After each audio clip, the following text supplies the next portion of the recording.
It is a fast-acting viral strain that infects the host immediately, and upon getting sick, the infected will become racked with coughs, sweat profusely, and start to get the shivers and chills. There he is, the man, the myth, the legend. Yeah. You can't literally run a promotion just for the AEW, what do they call them, sickos? Thank you very much, TikTok and AEW. See you tonight. Tony Khan started telling people there's no such thing as long-term booking anymore. It's week to week. The best guys, Tony Khan. We just secured the bag. It's not like I tried to be a character. It was just sort of happened naturally. But it was never something I intended. It was just something that happened because the wrestlers asked me to do things in matches, and I do them.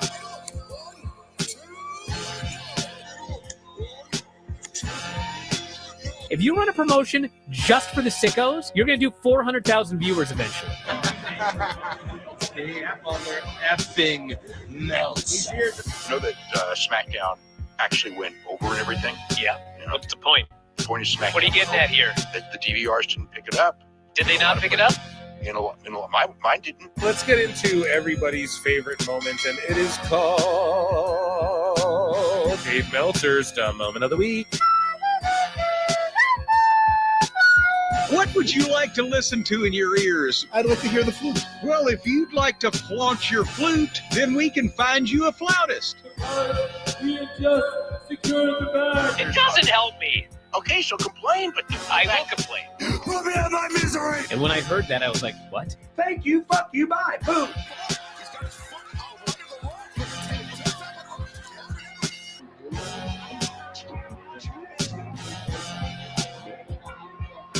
You gotta run a promotion for everybody. The sickos can be the ones that buy tickets first and spend the most money on the merchandise. Because we have just secured the bag. But like, you gotta promote for everybody. Then you'll have a lot of viewers. I think we proved a lot of so-called experts. We made them look like idiots. We're not going anywhere. Tony Khan's not going anywhere. You'll also be there on TNT. You'll be in 2 places at once. You'll be like my favorite movie. Time. So great, Pittsburgh. It's not like I tried to be a character. It sort of happened naturally. the best guys, Tony Khan. To keep themselves safe. Damn shot!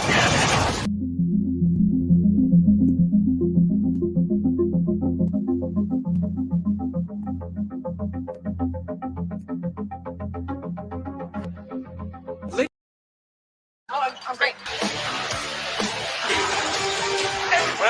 Whenever you're ready to get it going. A secret? What do I say? Am I saying? Oh my God. They snuck in. It's beautiful. Thanks for getting in. Of course. So it felt great to see Tony. He has been incredibly supportive through this entire process. Of course, we had communicated and talked, but it's not the same as seeing someone face to face.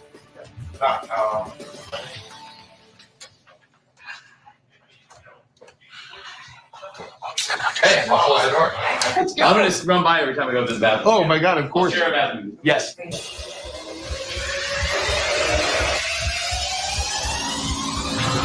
It's Wednesday! You know what that means?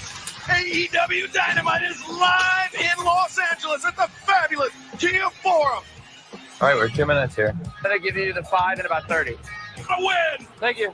So I talked to Tony last week, and he told me there's a plan.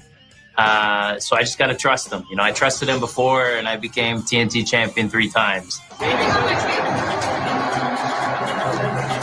Dr. Britt Baker should be better than me. Neck break. She's near fall. Let Saraya blow into the shot. Here's our finish.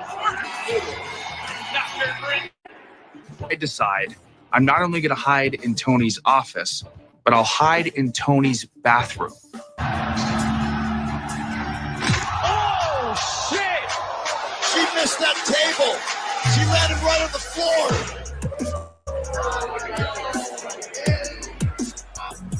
Thank you're okay? Oh, yeah. It was crazy. To get to the bell in 2 and change so we can celebrate. The kid looks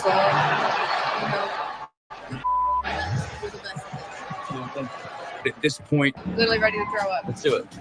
At the ring. Thanks, Tony. Thank you. Thank you. This is it. Let's go.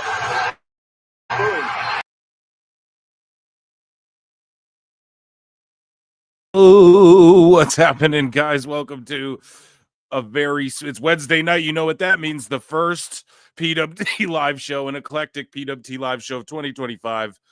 I am your host, Phil Mark. I'm okay. It was just having a little Perry pack there off air. I am your host, Phil Marks, of course.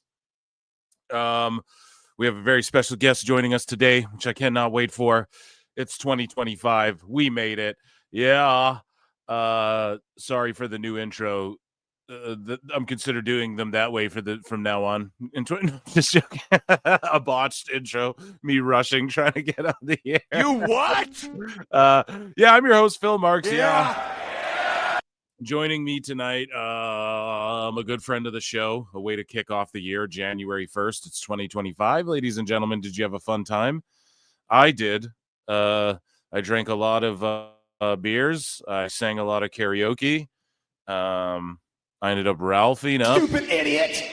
All the super extra spicy appetizers and hors d'oeuvres and whatnot that I was indulging in. Had like a whole bottle of champagne to myself, and it had a great time though. So I'm excited for this. The streaming wars have begun. We're going to talk about that. We're going to talk about Tony Khan in 2025 and take a look back at some of his greatest moments, just throughout time in general. What else? We're going to talk about that Raw that went down. That was just spectacular with, one aspect of it, a couple aspects of it. CM Punk and Seth primarily. We're going to go over those promos, play those. I'm not going to review all of Raw. Maybe I will. Just a quick freestyle one. I know you guys like that. It's a new year, though. Big things for PWT in the future. Make sure you're subscribed to youtube.com/@prowrestletimes, right? We got over 1,500 subs there. We're headed to 2K. And that's just like the main podcast feed. You guys know that. But the main channel, youtube.com/@prowrestleclips. We are rolling into like 5.5K subs. So round of applause for you all. And then patreon.com/prowrestletimes. Hours of bonus content there that you won't get anywhere else. If you like to hear what I got to say about the draft, I'm going to check in with chat in 1 second. I'm also just doing a bit of, as you guys can see, Phil Marks bookmarks 2025, the first ever. You guys can see here I'm going viral for a Dave Meltzer tweet live on the air as we, this right before I went on. The last I looked at it was at like 600 likes. It is now at 1K likes. And it's amazing. So I've been spending my January 1st, New Year's Day, watching Netflix WWE content. So we'll talk about all of that in a little bit. Joining me now on the show is the one, the only, the awful one, Mr. Awful. Ladies and gentlemen, Awful Wrestling is here. Yeah. Happy New Year, Phil. Doing, what's going on? Thank you. Happy New Year to you too, man. I'm doing great. We're just kicking the show off. And yeah, dude, I was just telling the good folks that I've been indulging in, I'm watching WrestleMania 1, and that's what I was doing before I came on the air. And yeah, I'm going to watch all the WrestleManias and Royal Rumbles because they're all there. And I have a tweet going viral right now. I was just telling them as we speak about how, Dave Meltzer. Oh, look at you. Quote, there won't be much WWE back catalog on Netflix. Netflix today, here's every Royal Rumble ever. And that's just one thing. right? There's every Mania on there. I'm in Canada, so they've been promoting like, yo, on the 1st, you're like, there's just gonna be a whole catalog of shit. I don't know how it is in every country. I don't know how it is in America, but yeah, we're gonna talk about all that as we get into things. So Awful at Awful Wrestling is where you follow him, and you check him out on Toonie Talk Wrestling over on that channel as well. You guys already know. How was your New Year's Eve, dude? What'd you get up to? It was quiet.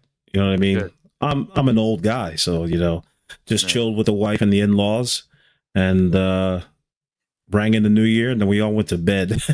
It was a wrap after that. I mean, old man. We had already gotten twisted. Yeah, now come on now. We had already gotten twisted before, way before midnight. So how that goes. How was yours? Man, it was amazing. I was just telling the folks here, I drank a lot, and I sang a lot of karaoke, ate a lot of good food, and it was an amazing time. You do karaoke? Oh, hell yeah, dude. Okay. What's one of your favorite songs? I did Detroit Rock City, went off pretty well. Yeah. So just things like that, Of course, Cody Rhodes was sang as well. And that's a shoot. No comment. No comment. Cody Rhodes theme? Okay. George Capture for $10. First super chat of 2025. In the last few years, AEW is becoming exactly what they hated when it all started. Well, we're going to get into that because the first segment we're going to do is AEW hot news, folks. I'm making the call today, and thank you so much for the super chat. And yes, dude, he's become the worst parts of TNA, little Tony Khan rather. And I feel like he's become or adopted the worst aspects of TNA, WCW, like all the companies that that haven't succeeded. I think he's adopted the worst aspects of all of those things and combined it into like the fucking Voltron of whatever shitty wrestling. I don't just shit on everybody, but we're in year 6, Phil. I mean, the training wheels of AEW. The training wheels are off, and so now Tony's got to walk on his own. He's got to ride the bike on his own, and that's going to be a problem for him because he hasn't had a long-term success rate in order for him to gauge what works for him and what doesn't. Like it was a real roller coaster ride for him for like the first 5 years. And so now he may be panicking. He may be this may be the onset of just panic booking and just throwing things at the wall. And we'll see. Yeah, dude. It's a long year. I saw you saying too, or I heard you saying something about Jeff Jarrett possibly becoming the booker. And yo, dude, how about that? I mean, could you imagine? If that's the announcement tonight? Like, I'm just going to major announcement. Yeah.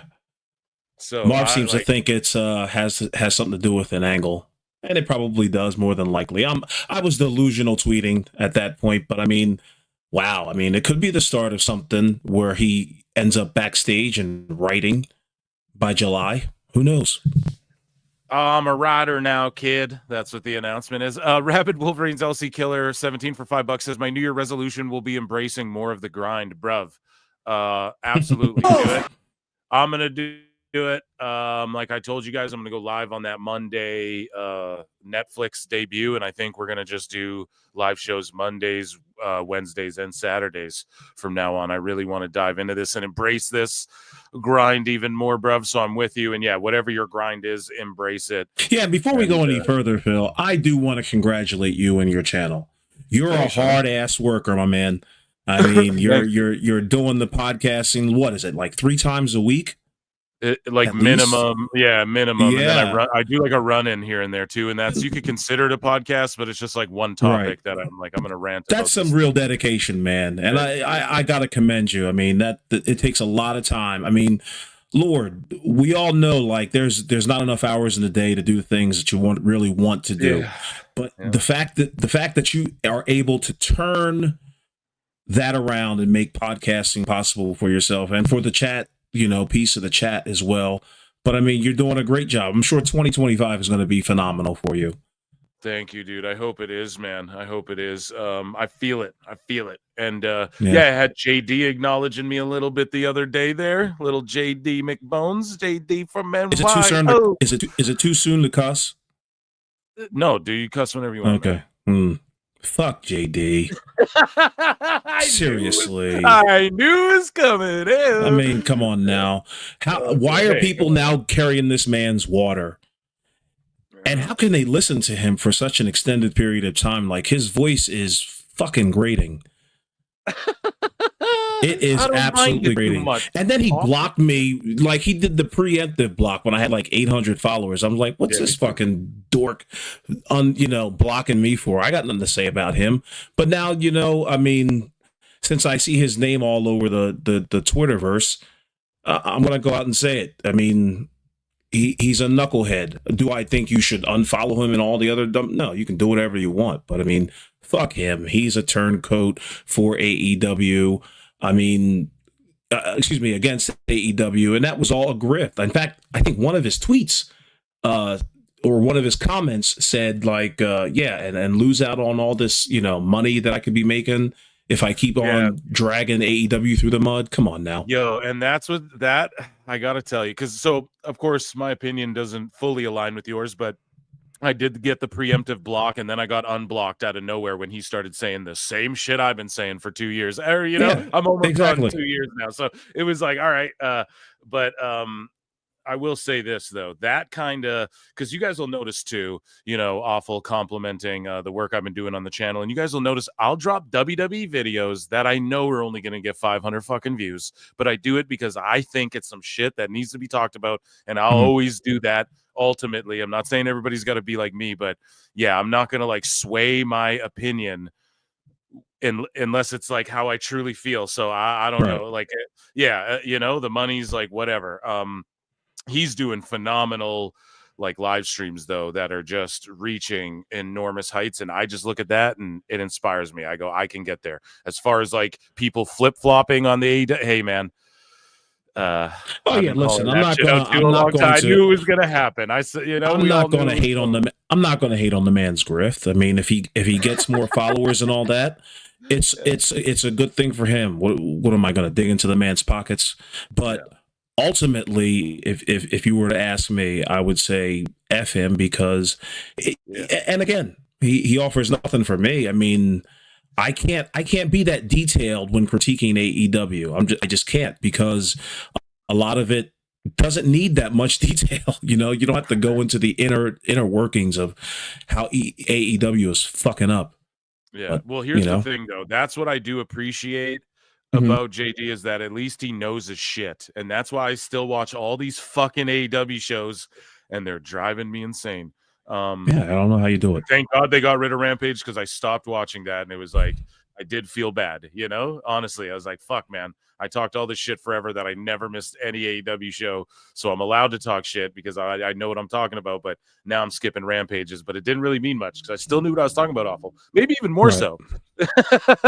Right. So so I don't know, let's jump into some news, guys. We got some news. I guess there was a quick promo on JD there from Awful, but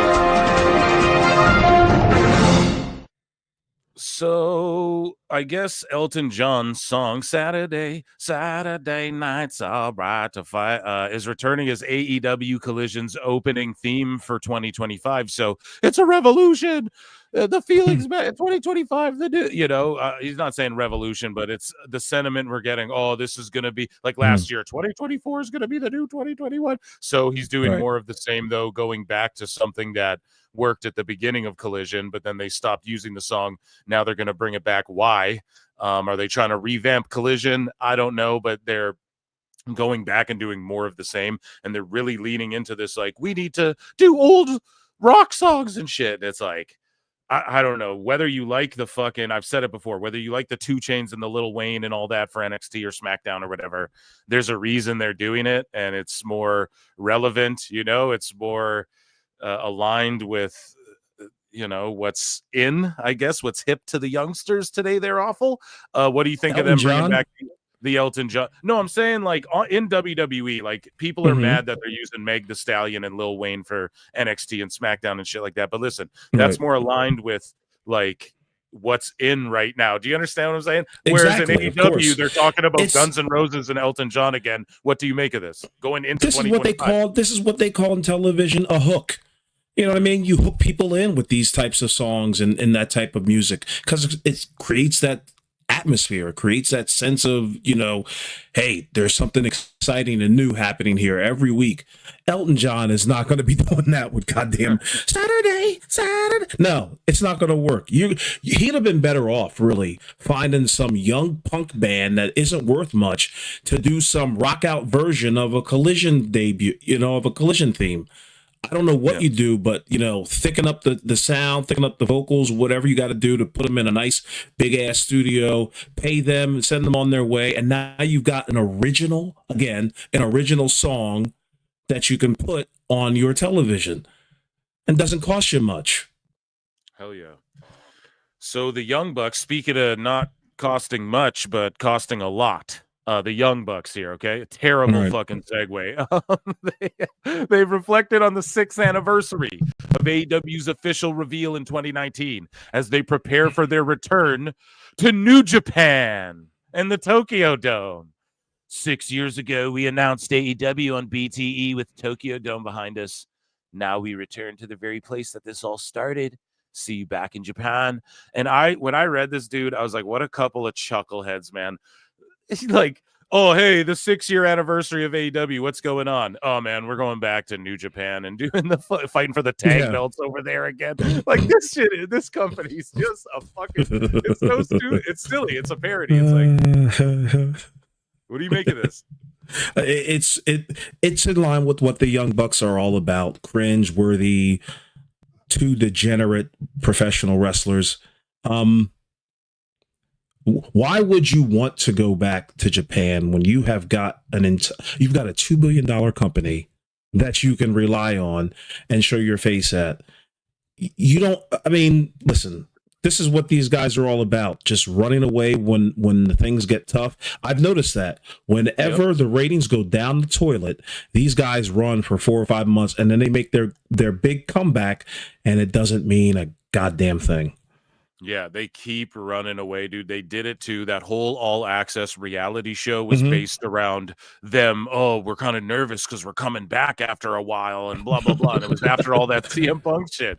And it's just like, damn, man, you guys flee whenever the times get tough. And then they're going to go to New Japan. And I hate that everyone's trying to cope and go, well, it's a co-promoted AEW and New Japan show, so it is a return to AEW, but it really isn't. Like Kenny's return match that he did a worked shoot fight, like a real life fight situation. He did it with Gabe Kidd, and it's for New Japan. And then the Bucks are coming back for New Japan and all this shit.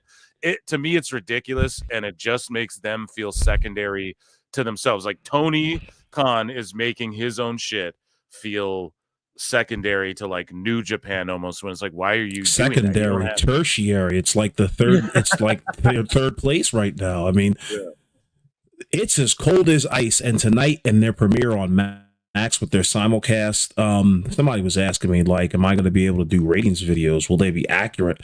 I think they'll still be accurate. I mean, who is going to not watch on TBS but watch on Max? Like, I just don't understand that. I don't know, dude. And I checked, so I went on my Crave. I have a subscription in Canada here to this thing called Crave, and Crave has these extensions. One of them is like Stars. That's what Heels was on. One of them is Max, HBO Max. I click on it. I look for AEW. No AEW here in Canada on whatever my version of Max is. So, yeah, I mean, I don't know. I'm going to get a Schmeagol Schmeem, I think, tonight.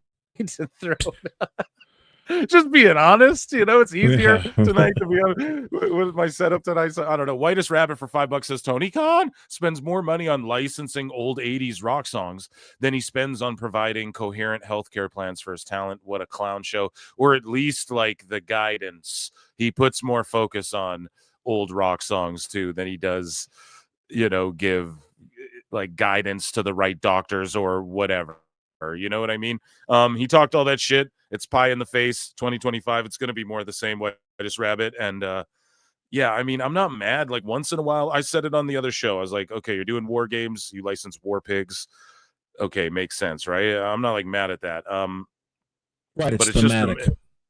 Right, exactly. It's just like, but when he's doing this all the time, like, okay, November rain. Why? Because it was just November, and Tony was emo. I was feeling sad. Like, why did he do that? Welcome to the jungle for World's End. All right, why? What? How did that like align with what the?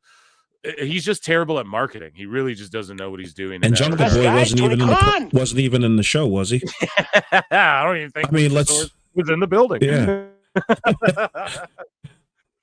Makes no sense. Those Bear Bronson guys were nowhere to be found. No, are bears in the jungle? Maybe. Who knows? Either way, speaking of Canada networking, apparently USA Network in Canada. So AEW has a deal with USA Network in Canada. I burst out laughing. I've lived in Canada my whole life. I didn't know there was USA Network in Canada. So no, I'm joking, but anyways, they have CM Punk on the front cover. Happy New Year. So in Canada, the USA Network have Punk as the AEW Collision thing. So again, it's more of the same, you know. And or do you think this is like shiesty tactics? Like, do you think AEW's like use a Punk picture, or they okayed it, or what do you think? They didn't deny it. Obviously, they didn't say, "Hey, scrap that picture," because the man's not in our company. They knew what they were doing. A few months ago, they did the same thing with Cody Rhodes. They tried to promote one of their Dynamites using Cody Rhodes as stock footage, and they used them like 5 or 6 times in the damn thing. So this is part and parcel what AEW does. They need all the publicity that they can get, and if it means using former talent like CM Punk and Cody Rhodes to do it, by God, they'll do it. Absolutely. And so speaking of doing it here, Adam Copeland, and it didn't take long into 2025 for your boy Phil to tell y'all, told ya. But Adam Copeland said there are fun stories to be explored that will probably eat up 2 years. Get the fuck out of here. Precisely 2 years. Like, how would you know? That's fucking hilarious for one. And two, what I tell you, motherfuckers, I was like, listen, he got hurt, so that's going to get tacked on. It's about 2 years he's out of there. I told you guys when he signed that deal, it's 2 years with an option. The most he'll be there 3 years. That seems about right. It seems to be. He's saying exactly 2 years. Boom. Right. So head of the curve again. And I don't know, dude. How the fuck would he know that these stories could eat up about 2 years? It sounds like he's putting he thinks he's trying to run a bloodline scenario. Like he sees that it is possible to have, money making storylines that stretch out for over, a year. And he's just trying to go Tony Khan and just saying if we play our cards right. Of course, this won't work because Tony Khan has ADHD and he can't look past the first week of his Dynamite, after he writes it. But yeah, this is Adam Cole. And who wants to see him come back after 2 years back in the WWE? Come on now. I think what do you think the stories are in these 2 years here, Awful? Like, you think Edge and Christian kind of go at it some more, and then they tag again. Him and Edge and Christian feud or whatever. Something happens. I don't know what that spark is, but Edge turns on somebody and joins with Christian Cage, and they run roughshod or whatever until the end, until the contracts run out. But I mean, what else can be done with him? You can't feud with Edge for 2 years. Like you're giving the other talent no burn whatsoever. Like you're just going to work with this guy for the next 2 years. Come on now. Oh, come on now. Okay, so never forget, we have just some funny AEW moments, some funny Tony Khan stuff. We're going to circle back to it, actually. Here's Cody Rhodes on 2 Bears, 1 Cave. Now, how funny, too, because the other day on the live show, we're talking about Bert Kreischer, and we're fucking, and how unfunny he is. Yeah, people in the chat are like, yo, he's terrible. I was like, trust me, I know. But he was in a Instagram story with CM Punk, and I was like, how funny that the fattest, drunkest asshole and fucking CM Punk, the straight edge guy who works out every day, are hanging out at this football, whatever. So Cody Rhodes all of a sudden's on 2 Bears, 1 Cave. With Bert Kreischer, Tom Segura. Shout out, not to shit on them, but Bert Kreischer's fucking pretty cringe, bro. But anyways, he talks about AEW. He gets asked about it because if you remember, Cody and Bert Kreischer worked on the Go Big show for TNT or whatever. You remember that, Awful? It was like hell no.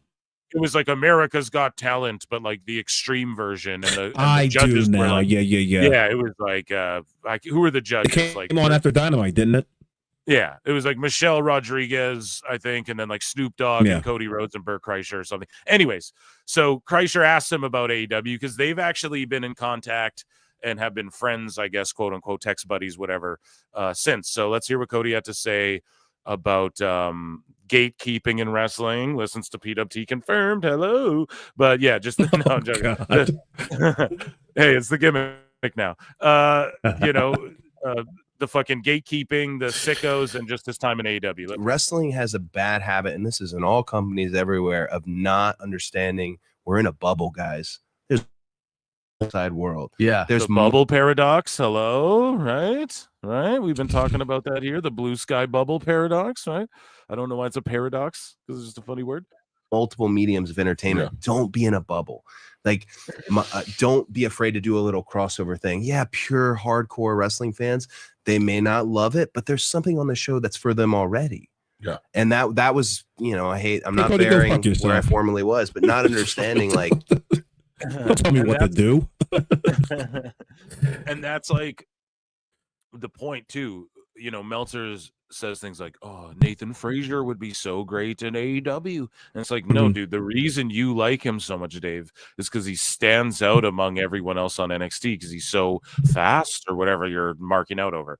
And that's what Cody's saying. Like, it's a pro wrestling show. Okay, there's already a bunch of shit for the sickos, right? You got to fucking do more than that, especially, or you don't have to, but if you're gonna talk shit and play all these key demo numbers and talk all this shit about challenger brands and Tony Khan, and Tony's gonna call people bald assholes, and it's in court. Don't tell me we're not challenging each other. It's in court. Tony Khan, if you're gonna do that for fucking the last 6 years now, going on 6, yeah, you gotta be willing to go out there and not just cater only to the sickos, which is all they've done ever.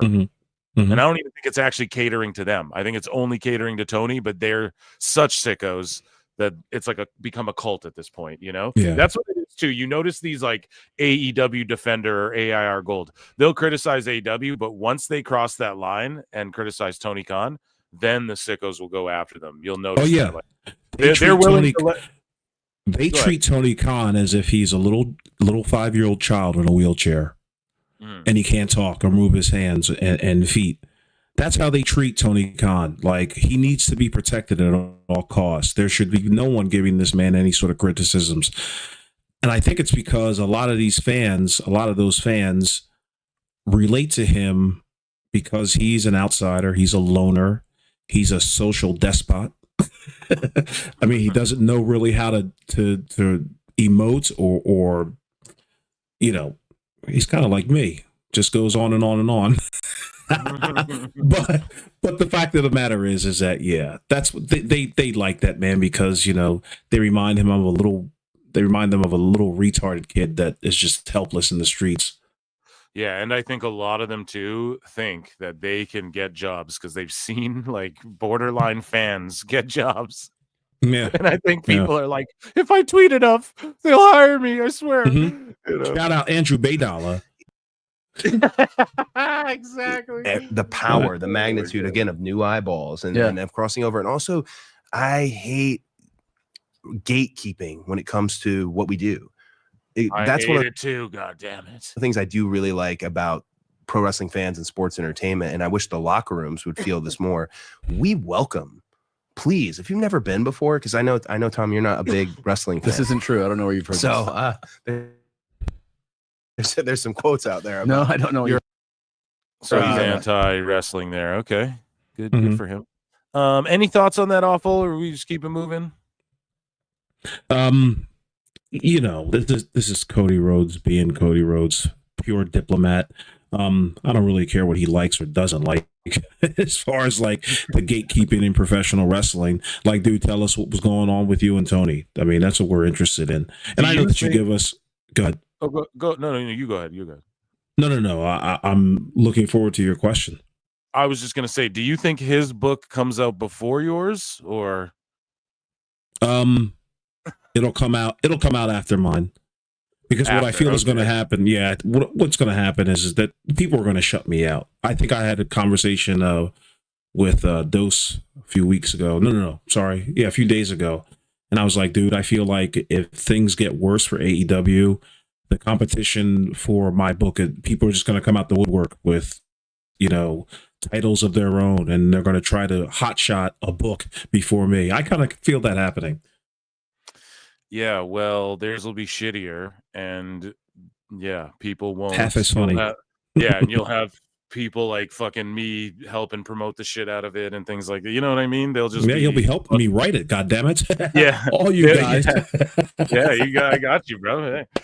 But JD, speaking of JD, we were talking about JD earlier, so he responds to Sappy here. So let's read what Sap has to say. He says, the Young Bucks wanted to lose the tag team titles in a squash to the Outrunners at one point. Fightful Select learned.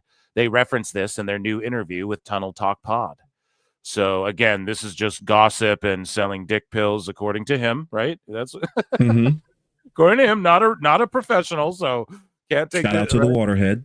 Right. So JD goes, I want to preface this by saying, does it really matter? The company hasn't done a fucking thing with private parties since they won them. The tag team division is literally the worst it's been in 5 years, gabagoo, with no sign of change. The Young Bucks didn't lose the championships to the Outrunners. They should have. This would have legit blown the roof off whatever building they were in.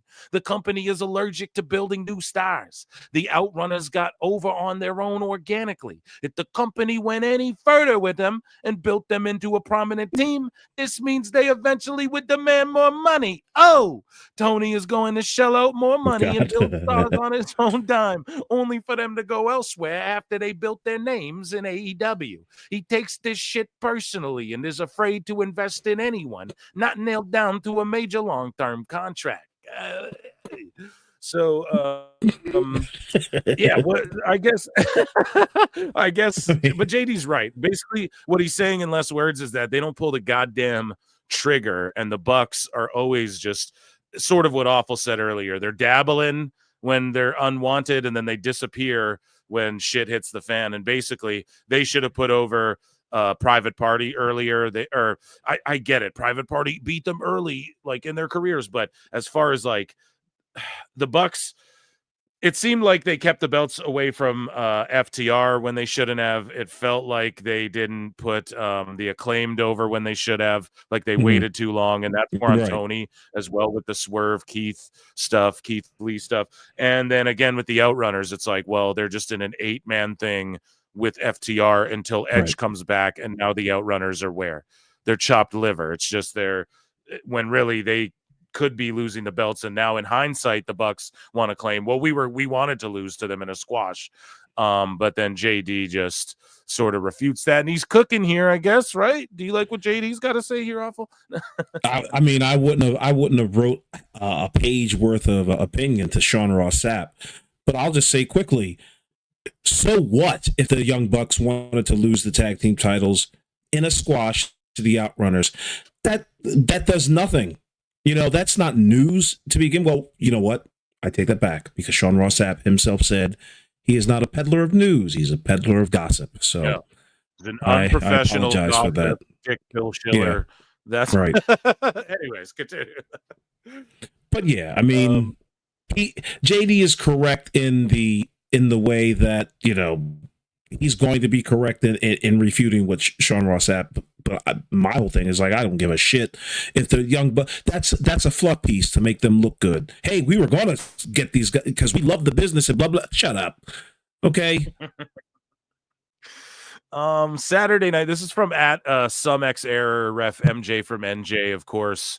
Hung out with me on the last live show. So Saturday night, PWT, Dose Evil, and Alt Jake takes on, discussed AEW's unique ability to continue to own goal themselves.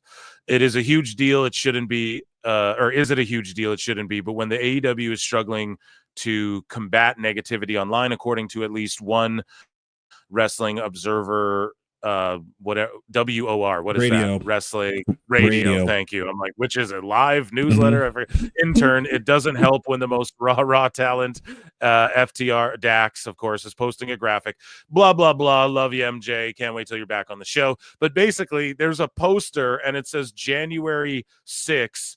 Max Dynamite Fight for the Fallen debut, but really that's today on January 1st, and January 6th is when fucking Raw goes to Netflix, and then Dax Raw speech, FT Raw speech.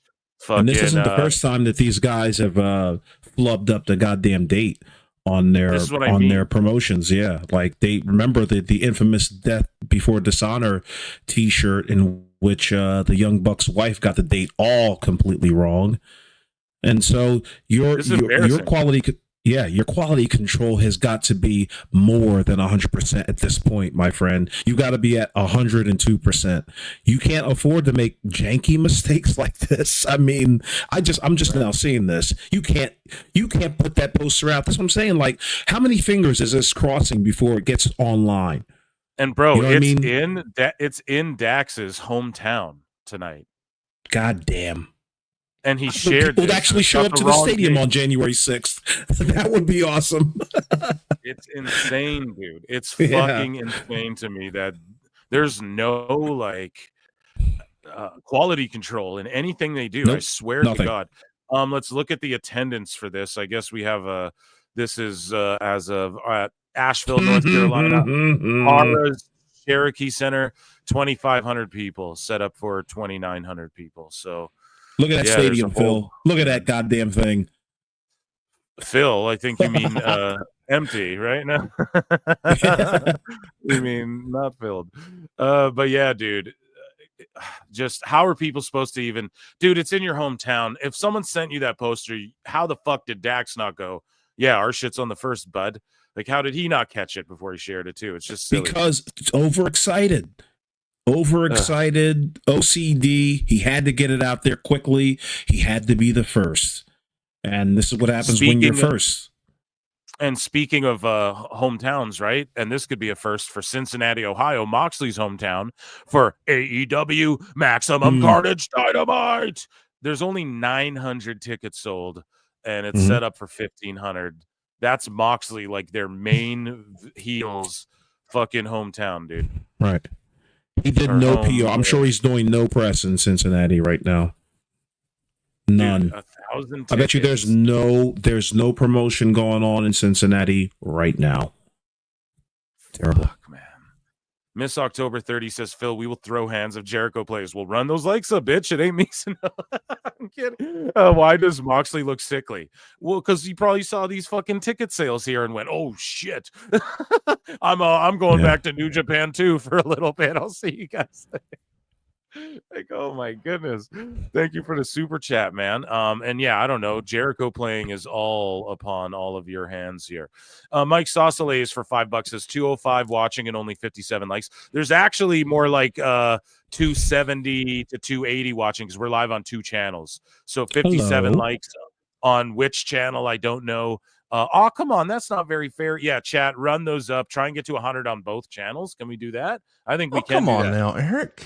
Because we've ended a bunch of streams with like 80 or 90 on one and then like 150 on the other. So it's like we can definitely get there. Listen to your boy Mike Sausalais. Thank you guys. 900 sold. That isn't good. Yeah, no, definitely not. Right. Okay. Oh, go ahead. No, it looks like it's a theater. Yes. Is that a theater? Okay. It's like a theater Good setup. Lord. They do music there. It's like a music hall. Yeah. Dude, I would have ran a high school before I ran a theater. Why is that? Seriously. Because just first off, I understand acoustically it's going to sound okay, but visually you're not attracting any attention. You can do a lot more with the ring in the middle, a small stage. In fact, I told you in the private chat, like I've got 9 production solutions that I think will change AEW around in 1 month, and they don't have to spend one red penny to do it. Well, it's one of those things. Well, you have 9 production solutions. Do we chat? Do you guys want to hear Awful's 9 production solutions for AEW? I'm curious. Let's fucking do it, bro. Let's give him a little Let's give him a little jingle. We don't have a jingle here. We'll give you an explosion because we're about to drop bombs. Here's 9 production things they could fix per Awful Wrestling. Here, let's hear it. 9 solutions that they can do. You'll notice that I did not say creatively, because there's no way that things are going to be fixed creatively in a span of 30 days. So I just figured that there might be some production issues that they can correct and some innovative things that they could do productively to improve AEW in less than a month. Now, I'd love to hear your comments on this, Phil. Here's the first one. Number 9. Number 9. Close up the ramp and close up ringside. What I mean by that is that the staging around the ring, the space between the ring and the goddamn people is enormous. They construct that set as if Stone Cold is going to come down with the beer truck each and every week. You've got to tighten that space. You want people. I got a perfect example for you, Phil. ECW's One Night Stand. Yes. Think about when John Cena was coming down to the ring. Yep. Look how small that aisleway was. That's exactly what AEW needs to start doing. It's like the old adage: reach out and touch someone. You want to make your superstars or your talent feel like more believable as talent. More what's the word I'm looking for, bro? Bigger than life. Even though they're not bigger than life, but you want to have you want people crawling over you. That's the appearance that you want to show on television, that these are people that are going to smack you on the shoulder or whatever.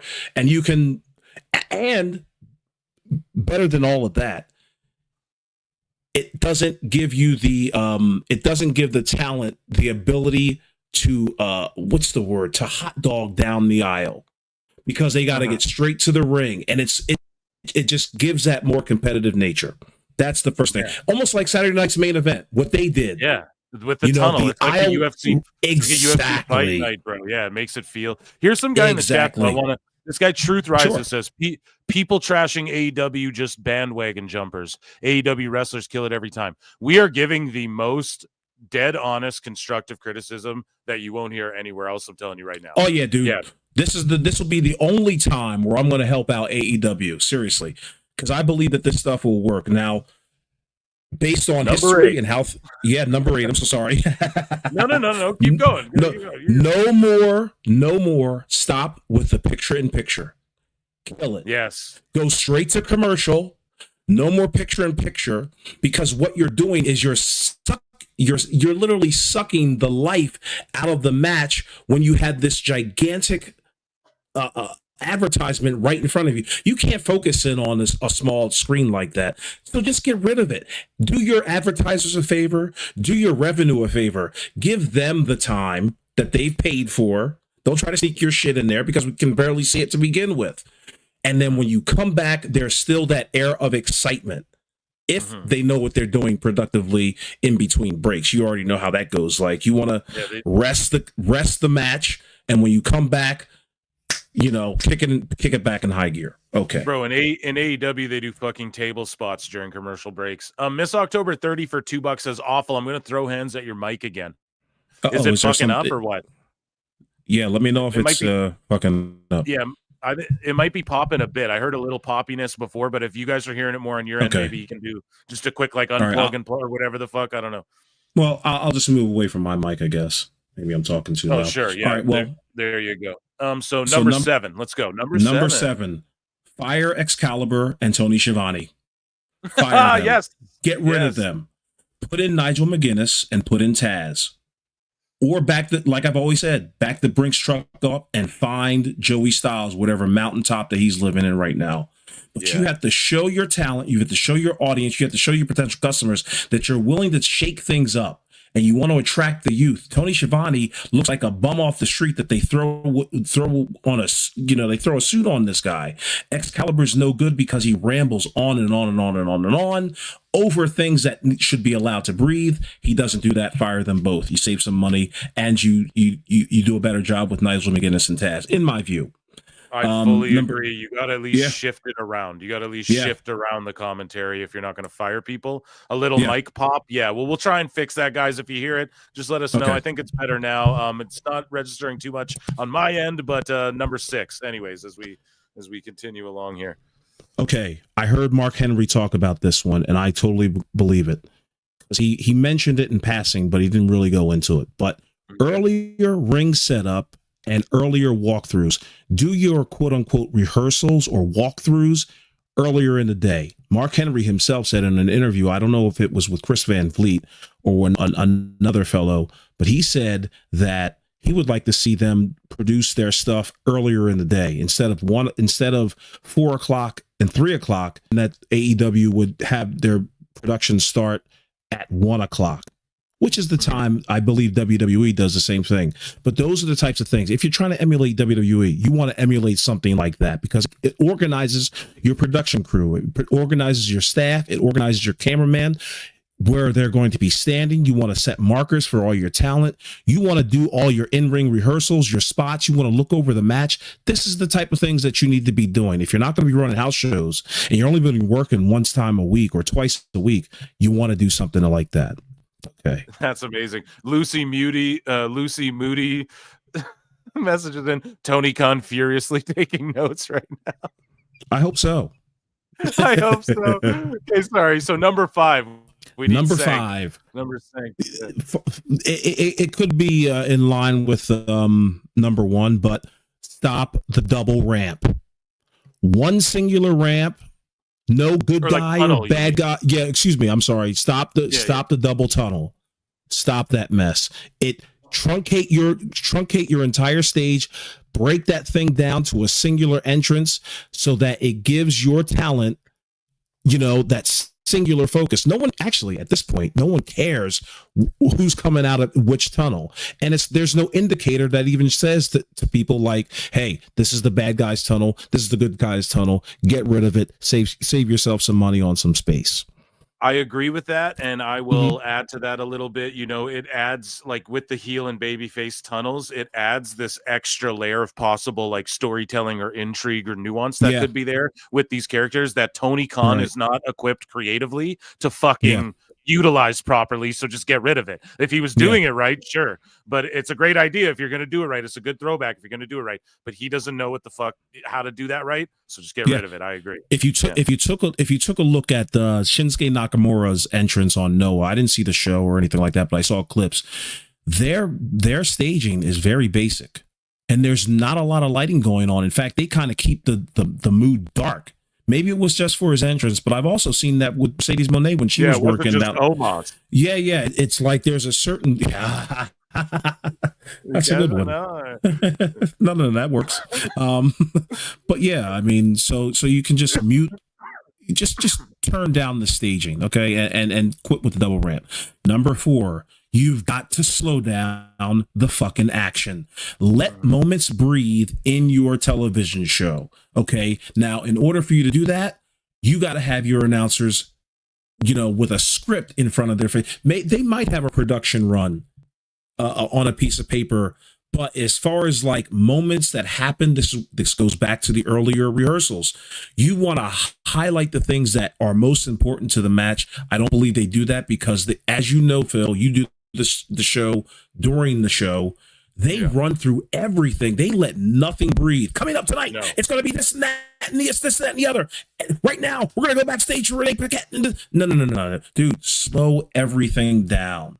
You know what I mean? If slowing down things ultimately means that you're going to have 5 matches total that night, fine, so be it. But make sure there are 5 good matches and make sure you know how to write them correctly. All right, what is this? 2? Yeah, number 3. 3. Okay. This one is innovative. This is something that WWE is not doing. And I thought of this and I was just like, I think this could work. Okay. Put the talent's names or face on the lower third chyron the entire time. If you don't know what I'm talking about, Phil's got a lower third chyron going right now that says PWT Live. That's a chyron. You put that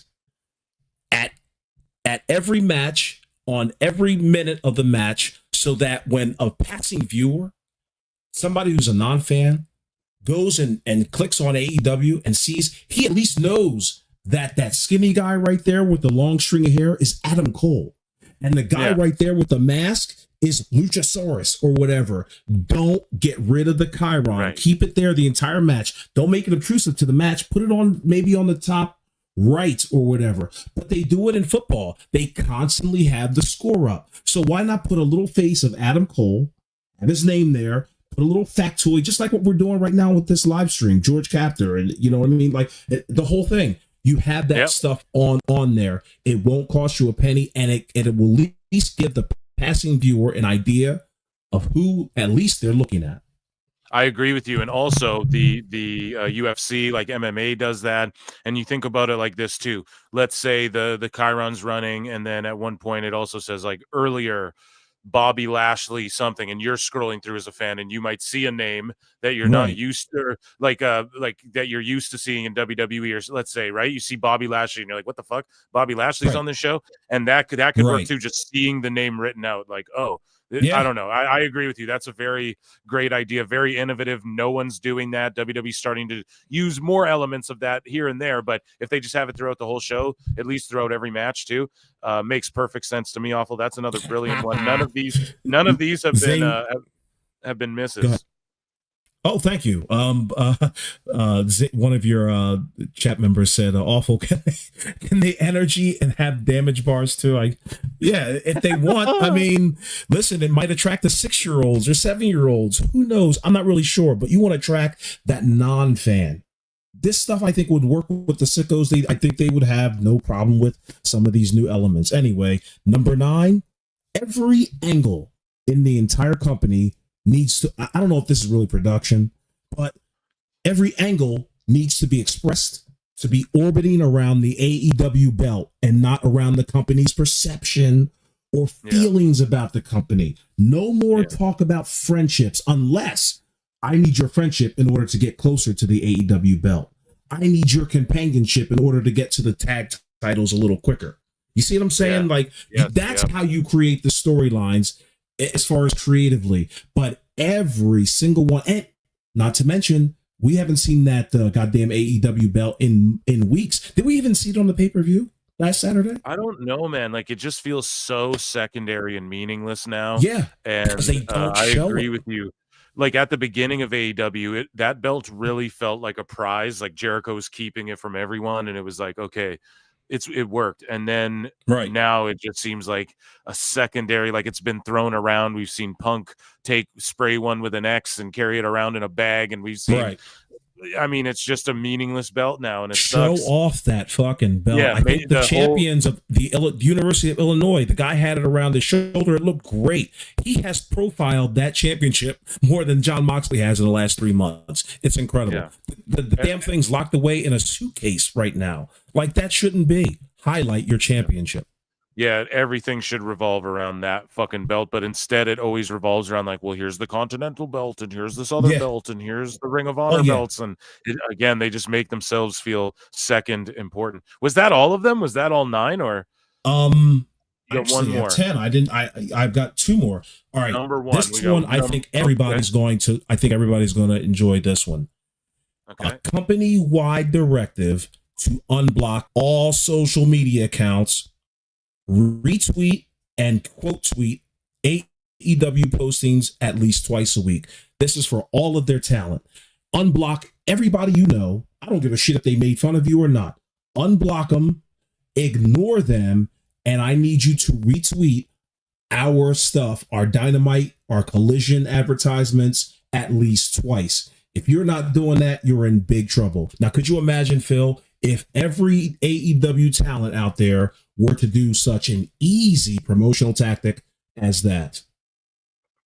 I mean, it would take not a lot of effort to do, and it's something that they've received a lot of criticism for, especially in the later part of 2024 from people like MJ from NJ as well. If you remember, Swerve called him a hoe, like unblocked him to call him a hoe, then blocked him again.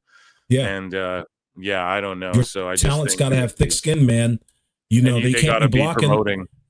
Right. You can't block Pro Wrestle Times. You can't block George Captor. You can't block the death of AEW and expect to really grow your audience, because we come with some cachet too. It's not a lot, but there are people that appreciate what the work that we do, the things that we're doing, and they may want to check out your product, but you have literally shut them out by blocking them. Your talent has shut them out. Like, you can't have that. You just can't have that. Oh, Chad Thundercock. No, it's all right, man. Chad Thundercock in chat says, also, more social media training for the wrestlers. Ricochet is telling fans to suck his D before he was even a heel. Exactly. Yeah, exactly. Chad Thundercock is outraged by someone saying, suck my D, bro. And Chad Thundercock, we definitely agree with you, bro. Yeah. You need to be less outrageous. If I were Tony Khan, Ricochet would have got a $5,000 fine. And I'd have put that shit up in the locker rooms. Ricochet just got fined $5,000 for this tweet. Make sure you don't do it again. But you'll notice something, Phil. You'll notice that this takes a set of balls to do, and Tony just doesn't have it.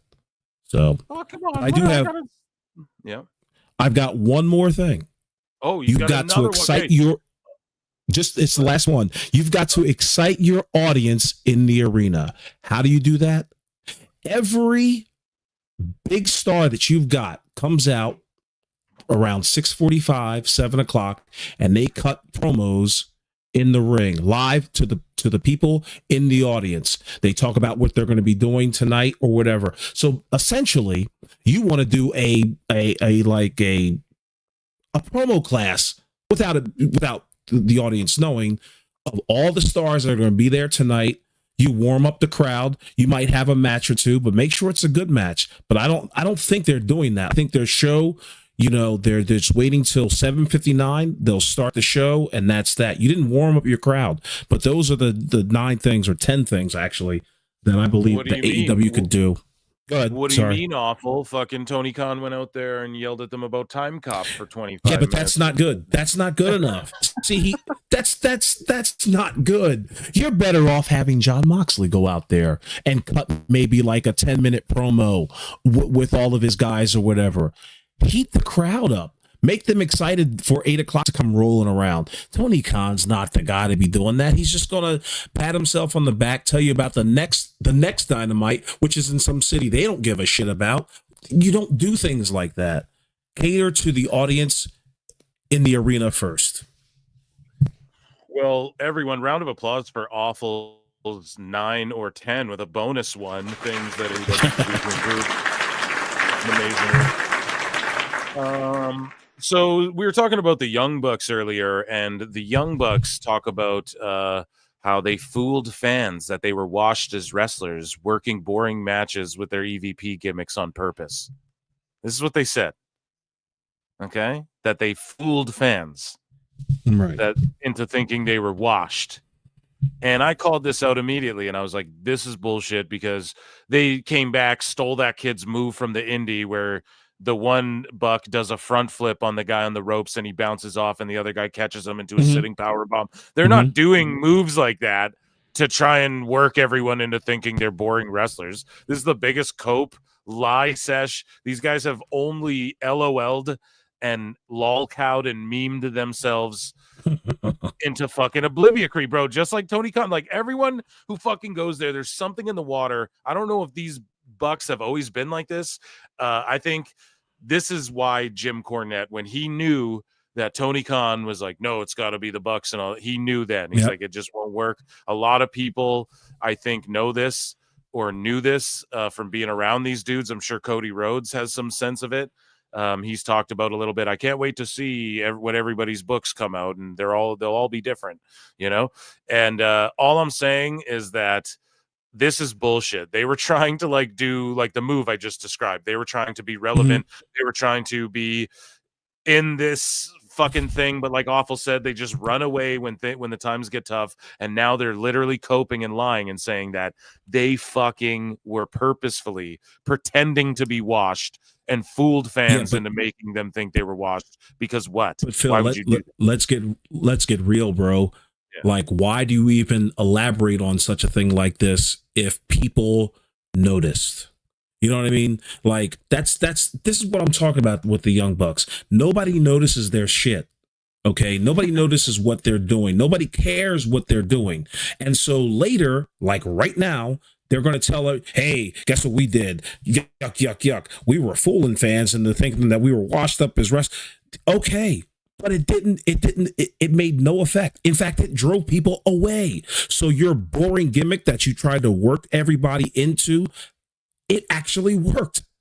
It ran people off. And listen You're to this dumb. shit. They go, when we did the EVPs thing. What do you mean you're EVPs of the company? What do That's you mean what I'm talking about. Like, what the fuck? We were like, yeah, let's just have really boring matches. What? Why the fuck would you do that? Let's stop doing all the super athletic moves that get the big reactions. Except for no, because you added athletic moves like the one I described where Will Ospreay tagged you in that indie guys move. You guys copied it, but added a swanton bomb to the combination of moves. So no, you were inventing new ones to do. You motherfucking liars. You know, I can't. This shit to me is These crazy. guys didn't even.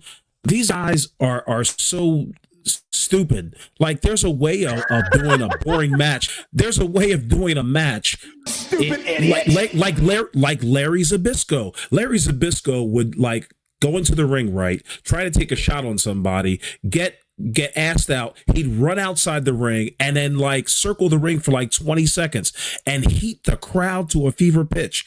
That was quote unquote boring wrestling, but it was effective because it brought people into the match. These guys are so retarded. They thought that like, oh, we're just going to put somebody in a headlock, or we're not going to do flips, and we're just going to bore the crowd. They bored the crowd so much they turned the channel.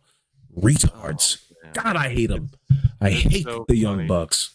He goes, Nicholas says, I've stopped doing dives for maybe 8 months. I didn't do a tumble out to the floor for about 8 months. And that was boy, we really missed that shit, didn't we? We literally wanted people to think, are these guys not athletic anymore? Are they just boring wrestlers now? No, bro, they think you're boring with all the flips and shit you do already, dude. Matthew. And you're actually they're trying to justify their laziness. It just dawned on me. This is what they're doing, justifying their shitty, lazy wrestling. Oh man, Matthew goes, one thing that really pissed me off was someone said, I thought the Young Bucks were washed. And I was thinking, oh, come on. You guys fell for the gimmick that we were doing. We didn't forget how to wrestle out of nowhere. Come on, don't be dumb. Oh God. These guys. Liar! Fucking lying. They're just coping so hard, bro.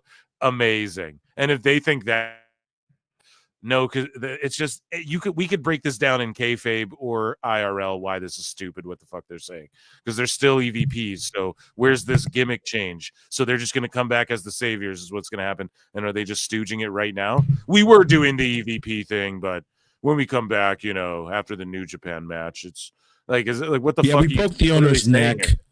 Yeah, we tried to take over the company. It killed the ratings flat, and so we ran off to Japan. Plenty of Pixlar for $2 sends a face. Yeah, that's the face I make when I'm fucking reading the Young Bucks, dude. Jesus. Plenty. And shout you out, brother. It's good to see you here. Pete in Texas for $5, our newest mod as well. Oh yeah, Happy New Year, PWT. You know what that means. Ichi ni san da. Chat, everyone. Get your red scarves. Ichi ni san da.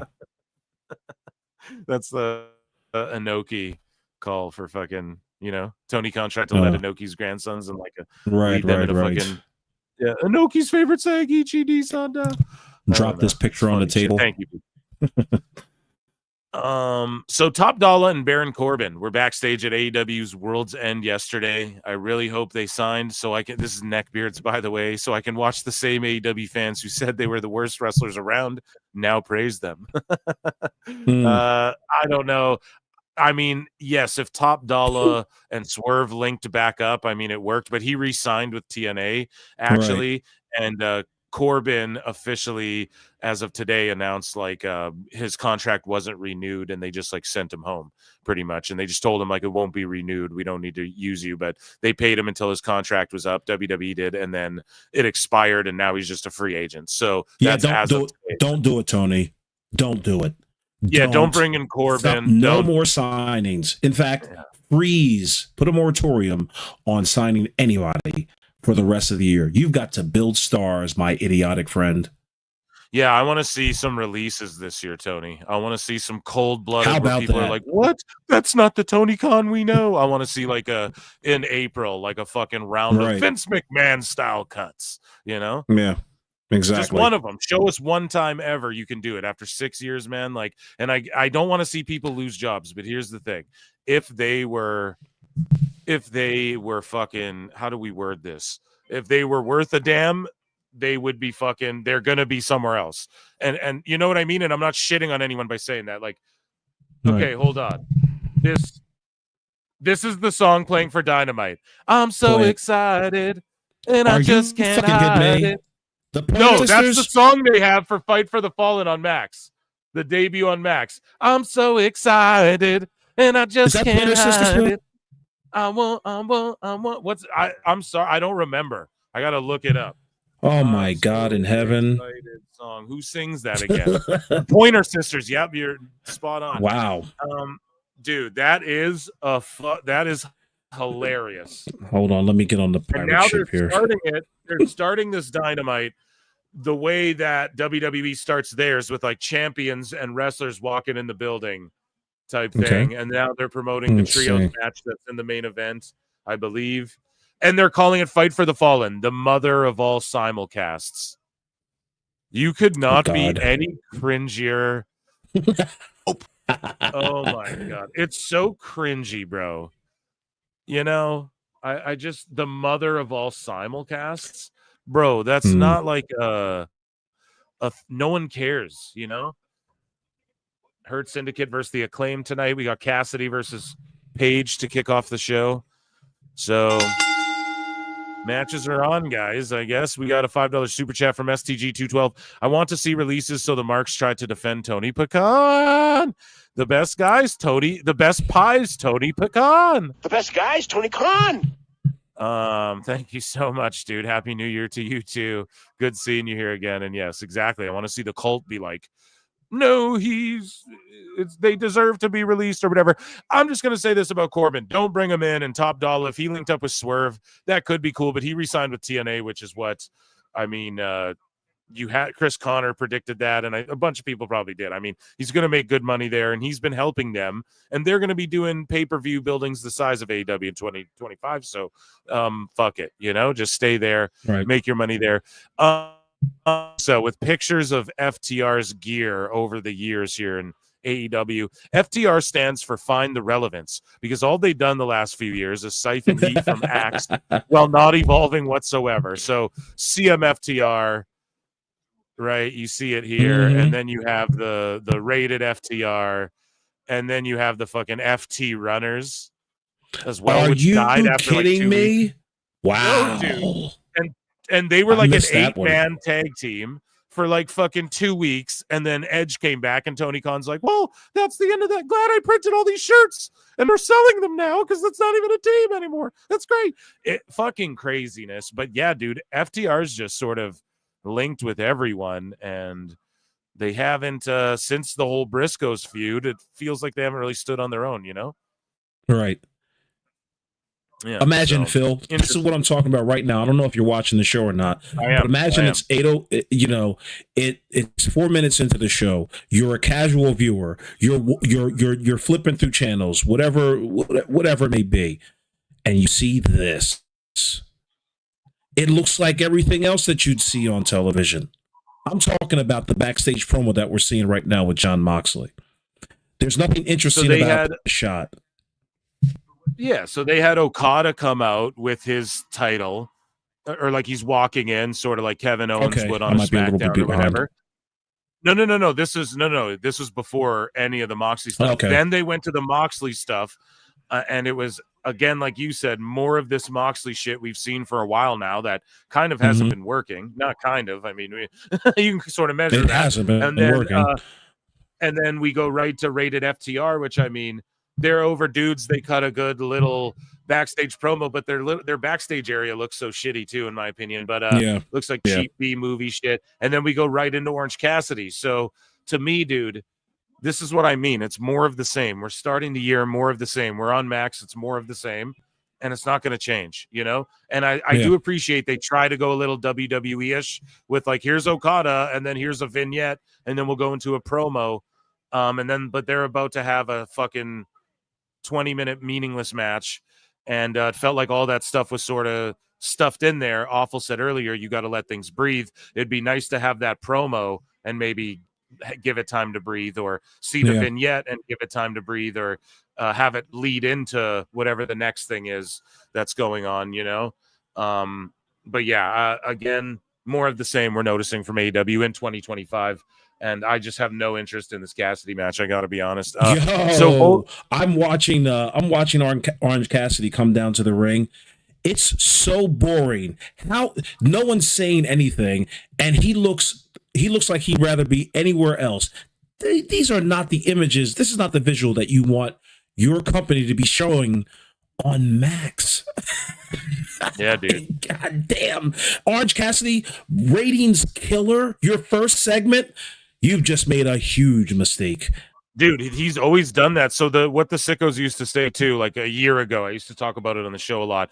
They would say like, no, Cassidy's proven to be one of the highest rated guys. But I'm like, no, that's because they stick him in the first segment with the overrun. Yep. So he gets that little boost, but then look at what he loses. Like, so you mean to tell me he's the highest rated guy, but then 250,000 people stop watching him? That's fucked, man. That's not a good thing. So Vulcan 280 for $5 says Tony Khan's favorite time of the year is WWE cuts. He is able to get the hottest new toys on the market. Yeah. It's like when I was a kid in the 90s, I was gonna say we were, but fucking Awful's a dinosaur. When I was a kid in those Batman the animated series, you're a bastard. Toys would drop and you got the and you had to get the set, dude, and you're like, oh shit, what can Batman do this time? Is he ice Batman? Is he parachute Batman? Plenty in pixel art for $10 says here's how to word it. Tony Khan and the Bucks do not deserve to make money with what they're doing. I support their roster. I do not support their management, bro. Also high Awful, yes, of course. Plenty, and you're absolutely right, bro. Like that's what it is, man. Mm-hmm. I don't fuck with the management at all. Yes, I'll shit on the wrestlers like as much as I've shit on Nia Jax, as much as shit on Orange Cassidy, as much as I've shit on any match I don't like or whatever. But like the boys overall, it's not that I don't think they could, like, it's not like Hangman's not a good wrestler if he is booked properly or applies himself or is given interesting opponents or whatever. And this shit was presented better. So yeah, I agree. It's just the creativity and the management are the. Okay, I'll tell you what. I don't know if you're watching, but they have a nice. It's almost like a bird's eye view of the ring. Yeah, that I've not seen AEW do before. Kudos to them. It's something different. Exactly. They're starting to implement more of the. Yeah, just more of the droney around the ring. And again, the up above, like they're playing with stuff. I just don't like the white ropes. I wish they had their own identity too. I just feel like it looks so WWE-ish. Like they need have red ropes. Not even red, bro. I think they should use gold ropes, or like a one black, one gold in the middle, and one black bottom one. I would have the middle rope. So you want them to be NXT? Gotcha. No, but like gold, not yellow, like gold. And now NXT is platinum, right? So you go like with a dark gold, like their logo. And what you do is you do the top row black, the middle one gold, the bottom one black, and then you put the AEW logo on the mat again. And that's what I would do differently if it was me. Or they talk all the time about the blue league and the gold league, and you can tell Tony kind of likes like blue is there. You know, it is like a color he kind of implements and stuff. So then I would do like one show has gold ropes, one show has blue ropes if you have Collision or something like that. I'd try to make it look different than WWE. I just feel like with the color of their mat, they don't have their logo there anymore, and then it's just the white ropes. To me, I'm like, why would they want to look like how every WWE show looks like right now with the white ropes and shit? I just don't get it. Yeah. Anyways, though, I agree with you, Plenty, and you couldn't have fucking worded it better. It's just the management and the creative. Lincoln Hawk for $10 says, whoever said TK is obsessed with small guys in the same way Vince was obsessed with huge guys was so spot on. He's living out a passive-aggressive Napoleon complex. Awful, what up? Join the Discord. Yeah, dude. I agree. Yeah, someone throw the Discord link in there for whoever wants to join. Lincoln Hawk, what up? But dude, I agree. It's like him living out this fantasy of like, I'm the size of Cassidy and I'm 40 as well. He could be world champion, you know? Like, I swear, bro. I swear. 'Cause it's like, why Garcia?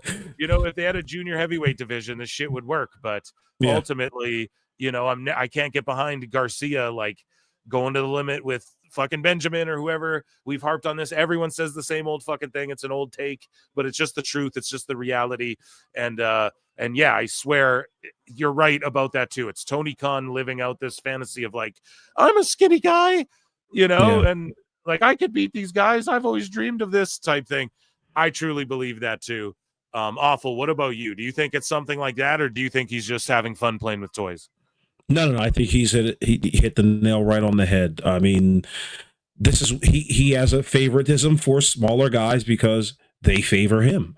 He looks like one of them. And if he was just a little bit taller, you know, a little bit bigger, he'd probably, I'm telling you, he would be in that wrestling ring right now. In fact, he was in the wrestling ring, didn't make a damn. So, thank you so much, Lincoln Hawk. And then George Capture, the top mod of the top pod for $5 says, as one of the senior members of PWT, I appreciate Awful. Yeah, we love Awful over here. Oh, thank you, man. By the way, Orange Cassidy and Adam Page have been outside this ring for at least a whole fucking minute. Yeah. Oh, man. But I will say, the match does look slowed down. It's almost as if they heard you. Yeah, dude. I swear they listen to PWT, like, dude. Confirmed. Yeah, but you know, so far the for those who are not watching, I'm sure there are a lot of you that aren't watching. It looks colorful. It looks very bright. Yeah, exactly. And that's the one thing I've been harping on forever. Yo, your shit looks dark and gloomy and shitty. Fucking make it bright and vibrant like NXT and make it look like a place that people want to be at, not somewhere they're trying to avoid, you know? Speaking of trying to avoid, Mikey Ruckus gives some advice for what some wrestlers or talent in the wrestling business should try and avoid, I believe.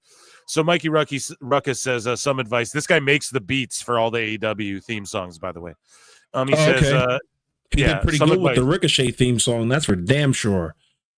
If you're vying for a job, there are tactful ways to present yourself as the best candidate without burying the people who are already there. You're not the savior or the answer. You'll be sitting at the table with those same folks as a team working toward one goal. So I don't know if that's a shot at Ricky Starks or one of these other guys, but I don't think AEW operates like a team working towards one goal. I think that's more of a WWE thing. But yeah, shut up, I guess. Shout out Ruckus. Some of the people will be like, shut up and make beats. Yeah. So Gabe Kidd, New Japan's Gabe Kidd says, what kind of a company co-promotes a show in the Tokyo Dome and doesn't advertise or mention the match of their biggest star coming back from the brink of death on pay-per-view the week before? Laughing. The answer is one with a butthurt little rat at the helm. Cry more, pussy. And that's Gabe Kidd going off on Tony Khan and Kenny Omega and AEW.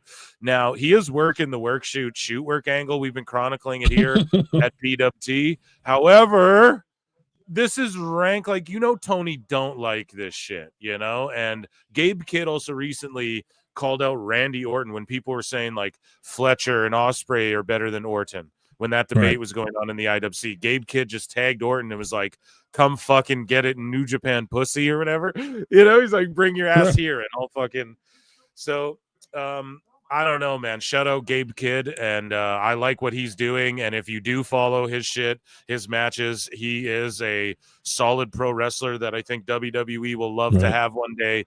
Do you have an opinion on this tweet and or I Gabe do. Kidd? Yeah.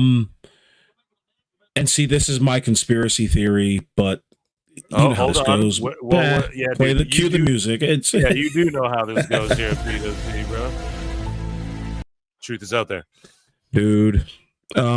Gabe Kidd, Tyson, what the fuck? Gabe Kidd and Tony Khan, they're right after these tweets go out, they call each other up and go, how'd that go?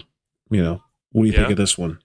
That's the problem with the wrestling business is that, sure, listen, I believe what the man is saying on the tweet is correct and accurate and true. But the thing is like I don't think Tony's affected by it because I believe he's the one telling Gabe Kidd and you know, maybe you should say this in the next tweet, you know, and really try to shoot on me and all that, because this is what Tony Khan does. Remember, he comes from that whole generation of knuckleheads that were on those old wrestling forums, nerds. But yeah, I believe that there's a fifth layer to this, and Gabe Kidd and Tony Khan are actually friendly and affable with each other, and that they're talking about this whole shit and thinking that they're getting away with one on all the marks out there. That's all. I could totally see that being the case as well. They're awful great assessment. Apparently the Jaguars fan base thinks the franchise is a joke, win or lose. So, you know, Tony's getting it in all angles here. How do the Jags possibly have it where their own mascot can get knocked out by the other team? Unserious team, LMAO. Be serious, Jaguars. Hope you see what a joke this team has become. Tony Khan tagging Tony in this. And his logo is fucking Jaguars with a clown nose. So for all you sickos out there who don't watch other fucking sports, see, here it's happening in other sports too. He's a goober everywhere. Is it just a coincidence? Are they piling on because they're e-drones who just don't, or are they Jacksonville Jaguars? Are they NFL drones? What's the excuse here? What's the cope here? Yeah, who don't feel like they want to pay for a stadium with a losing goddamn team on their in their city. Bro, Tony runs analytics for Jax and barely runs his own promotion any better. LMAO, why are you trying to cry to him? And then this guy goes, you should see how bad their wrestling company is, AEW, Tony Khan. And this is like an honest Bears fan. That's a fucking Bears fan, dude. That's all I'm saying, man. It's just, and the Fulham as well. We've played it on the show. There's Fulham fans mad all the time. Here's Forever Botchamania. Shout out Matthew Gregg, one of the legends, one of the GOATs. This is something that happened with Tony Schiavone. We were talking about earlier, you know, scrapping Excalibur and Schiavone. And his phone's ringing on the air. And I quote tweeted this and I said, look, if this happens once and it's like a funny exchange between Graves and Michael Cole because it never happens, okay, then it's funny and cute and coy. But the fact that Taco Bell commercials air in the middle of vignettes and fucking the lights go out in the middle of matches and fucking the television feed cuts out when Brody King takes a back bump on the outside of the fucking ring or whatever. It's like all of these things. And then you got Schiavone's phone fucking ringing with Excalibur and they're laughing about it. I don't know. This is on the World's End kickoff. They're at a fucking pay-per-view, the last one of the year. We got phones ringing on the air. Let's take a look at this, see if you guys can hear it. Truth Magnum desperately needs to make a tag. I had to guess. I don't think he'd be picky about who he's tagging in. As can y'all hear that? It's great. Barely. That's all right. Oh God! Now Brian Cage. See? Turbo Floyd eager What's to that? make the tag. They think that there is a genuineness in like breaking fourth walls or like pulling back the curtain on things that are happening. As a professional company, as what you said, with all those mistakes, the last thing you should do, Excalibur, you dolt, is bring attention to something that had no business being in the production of the show in the first place. Don't call attention to it. Yeah, Excalibur, you ain't Deadpool, bitch. He's an idiot. Yeah, you ain't Deadpool, bitch. Yeah. It's because you wear a motherfucking mask. Don't mean you Deadpool, motherfucker. Golly. As much eager as Tony Schiavone was to answer his phone as the Wolverine. See, Nigel gets it. But not even, because what you just did in that one little exchange is taken away from the match that you should be calling. Okay? Mute Tony Schiavone's mic, let him answer the phone or fire him right then and there, and let Nigel and Excalibur take over, and then after the match, fire Excalibur. I don't know what you do, but you don't call attention to the mistakes. What did Lois want? I want to know what's for dinner tomorrow night. Oh, watch this. Look at And so they're saying he answered the phone and fucking they're like, what did Lois want? And he's like, what's for dinner tomorrow night? And I get they're joking, but it's like you're making your dinner tomorrow seem more important than the fucking match going on in the ring.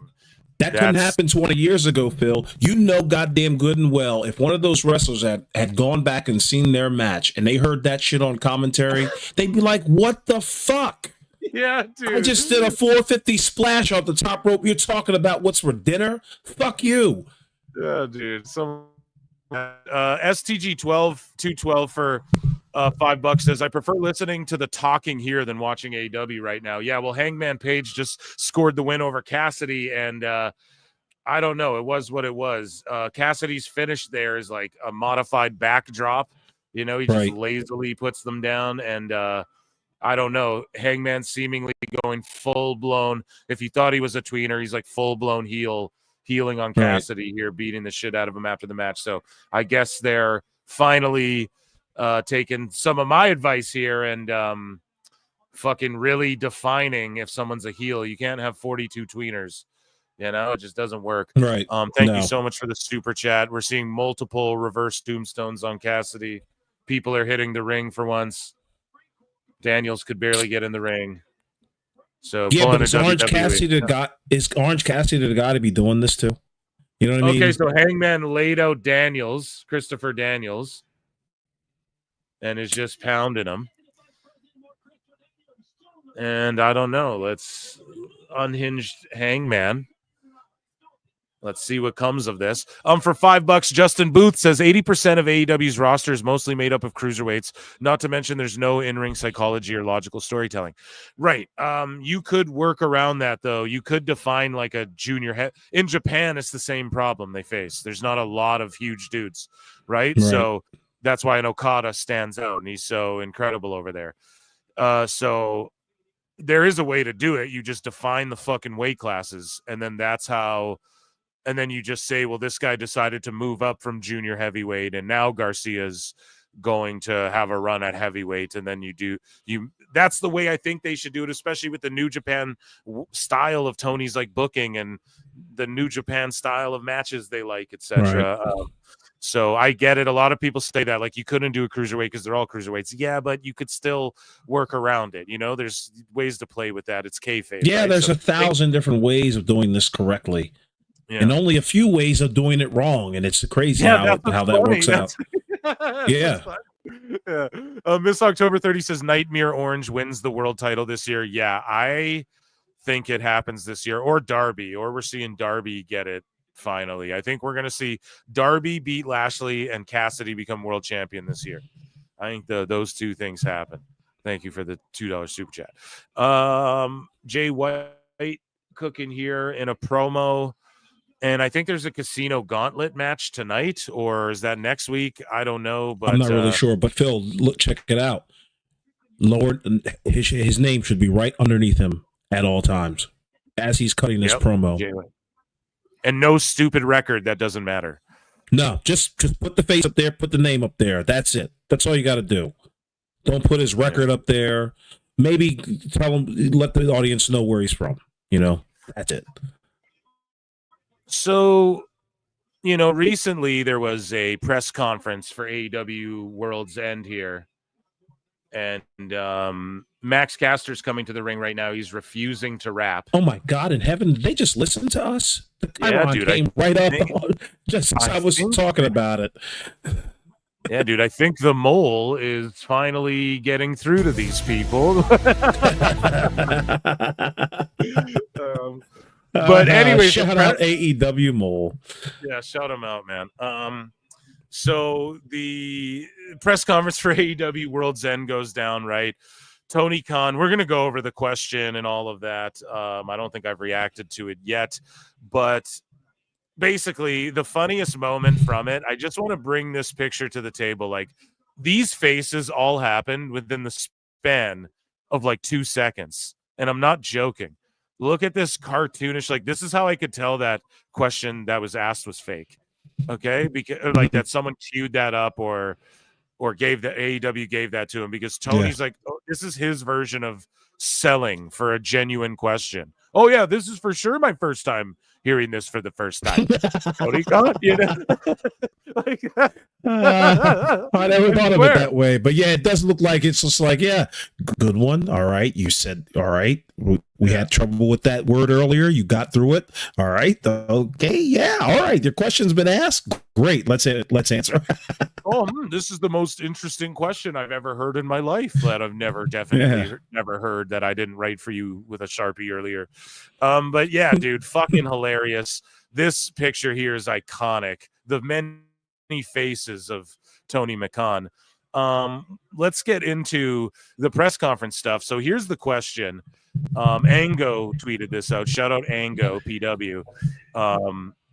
And he goes, whoever asked this question, you're a weirdo. So the person who asked this question is literally like a Wrestling Observer fan that they sent out there to do media for them. The same way Dave gets people to fucking like tweet him in what's going on at a show, or DM Dave sending out people to get shot. That's crazy. And so here's Tony fucking McCann. burned alive.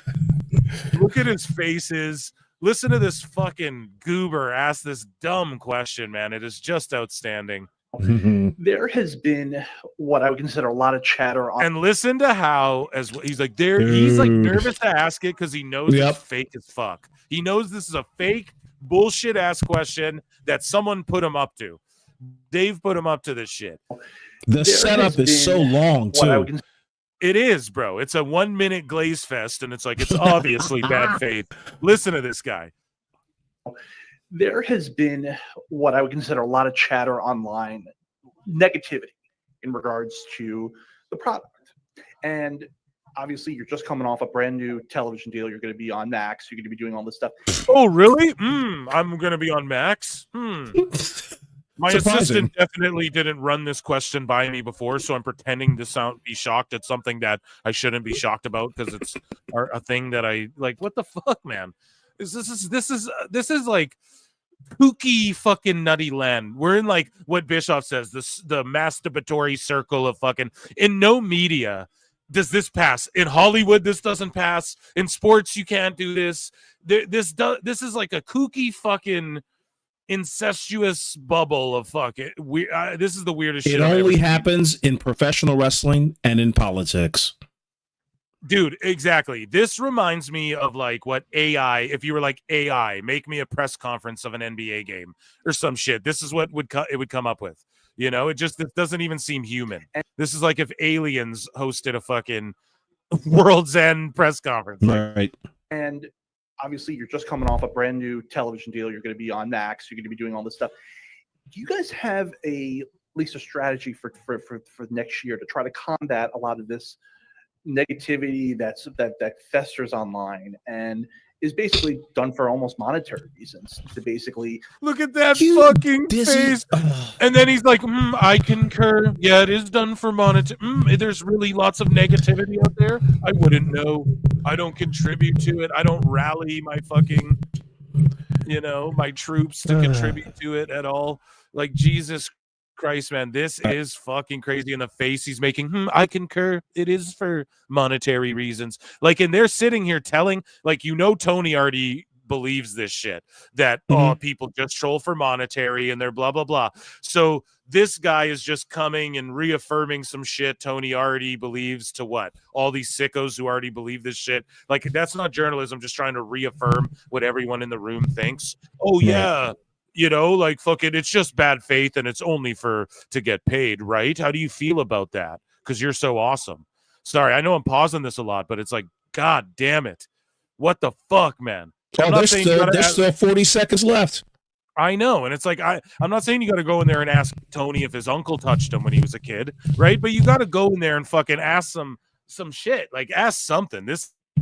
And then you look up the guy who this is, and he's just a fan of the Observer. It's not even a joke. It's insane. He's got his fans out there doing his dirty work because he's been called. Dave's been called out. His hands have been caught in the cookie jar one too many times.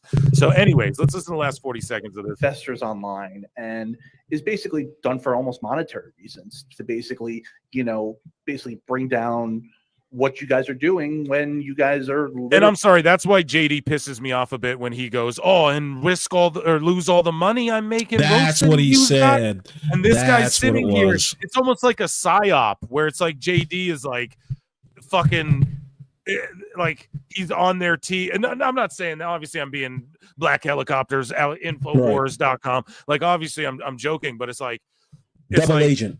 Bro, that's what I mean. This is almost like a psyop, bro. You get what I'm getting at? Like, I don't understand, man. This is kooky times we live in. But for real, though, when JD goes, oh, yeah, and miss out on all the money I'm making from you guys or from these guys making fun of AEW. And then this guy comes on here and uses the same vernacular as Meltzer and Tony and all these old podcasters are doing it for money. That's the same vernacular. So we know this was a coached fucking statement here. But either way, though, when he says that and then JD says what he says, it gives that validity. And that's what I don't fucking like about what JD said. But that's not, that's my criticism of it. And anyways, not to circle back to that. Really, having in regards to money, your best year that you've had since you've started. Just like I said, I just see it online. The best year you've had since you started. How? Because of a TV deal that means nothing, bro. When, like, for real, it means nothing in the grand scheme of things, okay? You're doing your lowest rated shows ever, all of them. One of the shows went away. How is this the best year ever when All In or whatever drew less than it did the year before? How is that the best year ever? Fucking crazy. It's difficult. It's hard. It's hard to watch if you're a fan of AEW to just see again, a lot of the negativity. Oh my God, this fucking struggle session that this guy's got going on here. I think that shit makes no sense. So his point was to say it's tough to be an AEW fan with all the negativity around it. Like, so you came to just play a victim to Tony. Yeah. So that you need your diaper changed, you fucking pussy. Like, that makes no sense. Why would you insert your own opinion? It makes it very tough for an AEW fan to really appreciate. Shut up and ask the question. And besides all that, we've already heard this fucking answer before. Ask something new. Every press conference, it's the same shit. Oh, every fucking one used to be attacked and everything's great. And this will be our biggest year and everything's great. And I got some secrets I'm not going to tell you, but I'll tell them to Meltzer. Like, that's the same thing every fucking time. But yeah, this guy is just this abhorrent question. This is why the Observer is such a joke. And it's bad faith, man. It's not even a fucking question. It's a statement. Yeah, he's not even a question. Whole bunch of statements. Yeah, and he just goes, and it's bad faith criticism. It's bad. Well, that's what we can wrap it up as. I mean, it's objectively speaking, it's bad faith. Shut the fuck up. Yeah, this is just a narrative that Meltzer prepared, and I told Tony you're going to ask this, so he'll have an answer prepared. Well, I think there's, like you said, the great positive things. So many, I guess that shit is fucking insane. I have to save that for research purposes. FTR ball washing Adam Copeland like a mark. There was more incredible glazing and glizzy eating going on. There has been I would consider a lot of talking again. So let's play FTR. We talked about them earlier with the shirts and them standing on their own 2 feet and FT runners and all that. Here's him talking about Edge. And I want to react to this. This is my first time actually hearing this in full. Very real situation. I avoided it for the show. Hits very close to home for so many people, and in particular, these 3 Asheville natives. If I could say something about Adam's injury, right? It's hard for me, I'm sure you guys know, to bite my tongue on a lot of things. And if I feel strongly about something, I want to say it. No kidding, sucker. But this man is one of the greatest. And he blocked AEW Defender. Good. Like, think about. I don't give a shit about him. Yeah, I don't give a shit either. But AEW Defender's like, oh, I've never said anything rude. That motherfucker said something about me in a tweet that alluded to like, well, your mother doesn't love you either. Your mother's love isn't guaranteed either. This is AEW Defender. It's like, fuck you, you little fucking punk. Oh man, these sickos are fucking the best. Incredible. Right, and I think we all know that his career is what everybody strives to have when they start in professional wrestling. Just because he is who he is, or at the age that he is, why can't he go? No one said he can't. People just said he shouldn't. And dive off. Why can't he? If he wants answer to it, Adam. He's Look at Adam. He's had the careers. He wants to answer that because I was idiotic. I was stupid. I was retarded. I should have never jumped off that cage. Shut up, bald man with mustache. God damn. He's like, I could pick my fucking kid up for like 3 weeks, bro. Yeah, really. Yeah. Oh my god. Dax is, you know how we can talk when you know somebody's talking and like they're searching for words. This is Dax right here, searching for something to say. Why can't he jump off a cage? Why can't he team with Christian again? Because he'll be out for 8 months, you fucking idiot. Airhead. Why can't he be the one to save AEW? Even though he's a WWE guy. Why can't we just copy everybody's t-shirts designs and put FT in front of it and make it our own? Why can't we do this? You know? And we have some of the people that like to criticize what we do, and they ask him, they question him. This is Adam Copeland, or excuse me, this is Adam fucking Copeland. If he wants to jump off the cage, let him jump off a cage. And if he breaks his leg, he breaks his leg. Oh well, we move on and we come back, and that's what we've done. See, but like, here's the thing: you might not come back from that. Like, he's lucky he was able to come back from that, dude. Like that, it could have been a career-altering injury, life-altering when you break your leg that way. Waterhead Dax embodies the entire mentality of an AEW fan. Oh, if he gets hurt, he gets hurt. He comes back, we move on. But what? What are you fucking talking about? We lose money, we lose revenue, we lose a big gigantic star. It fucks up my goddamn booking. Like, what are you talking about, dude? Like, I would have, yeah, really, I would have cut his mic and fired him right then and there. Awful's firing you're all. You've got to show these guys in 2025 that you're the one that's going to stay alive. God damn it! Like, hey, listen, bro. I got bills I got to take care of. I got investors I've got to please. I've got people who are counting on me to keep this thing going for the next 100 years. I want to beat out awful wrestling. I don't want to see him write his goddamn book. So you're fired. Yeah, for real though. Seriously. He's a little too nice to say that sometimes. I wanted to say it. Yeah, he certainly is. Leo, don't worry, honey. I'll tell them.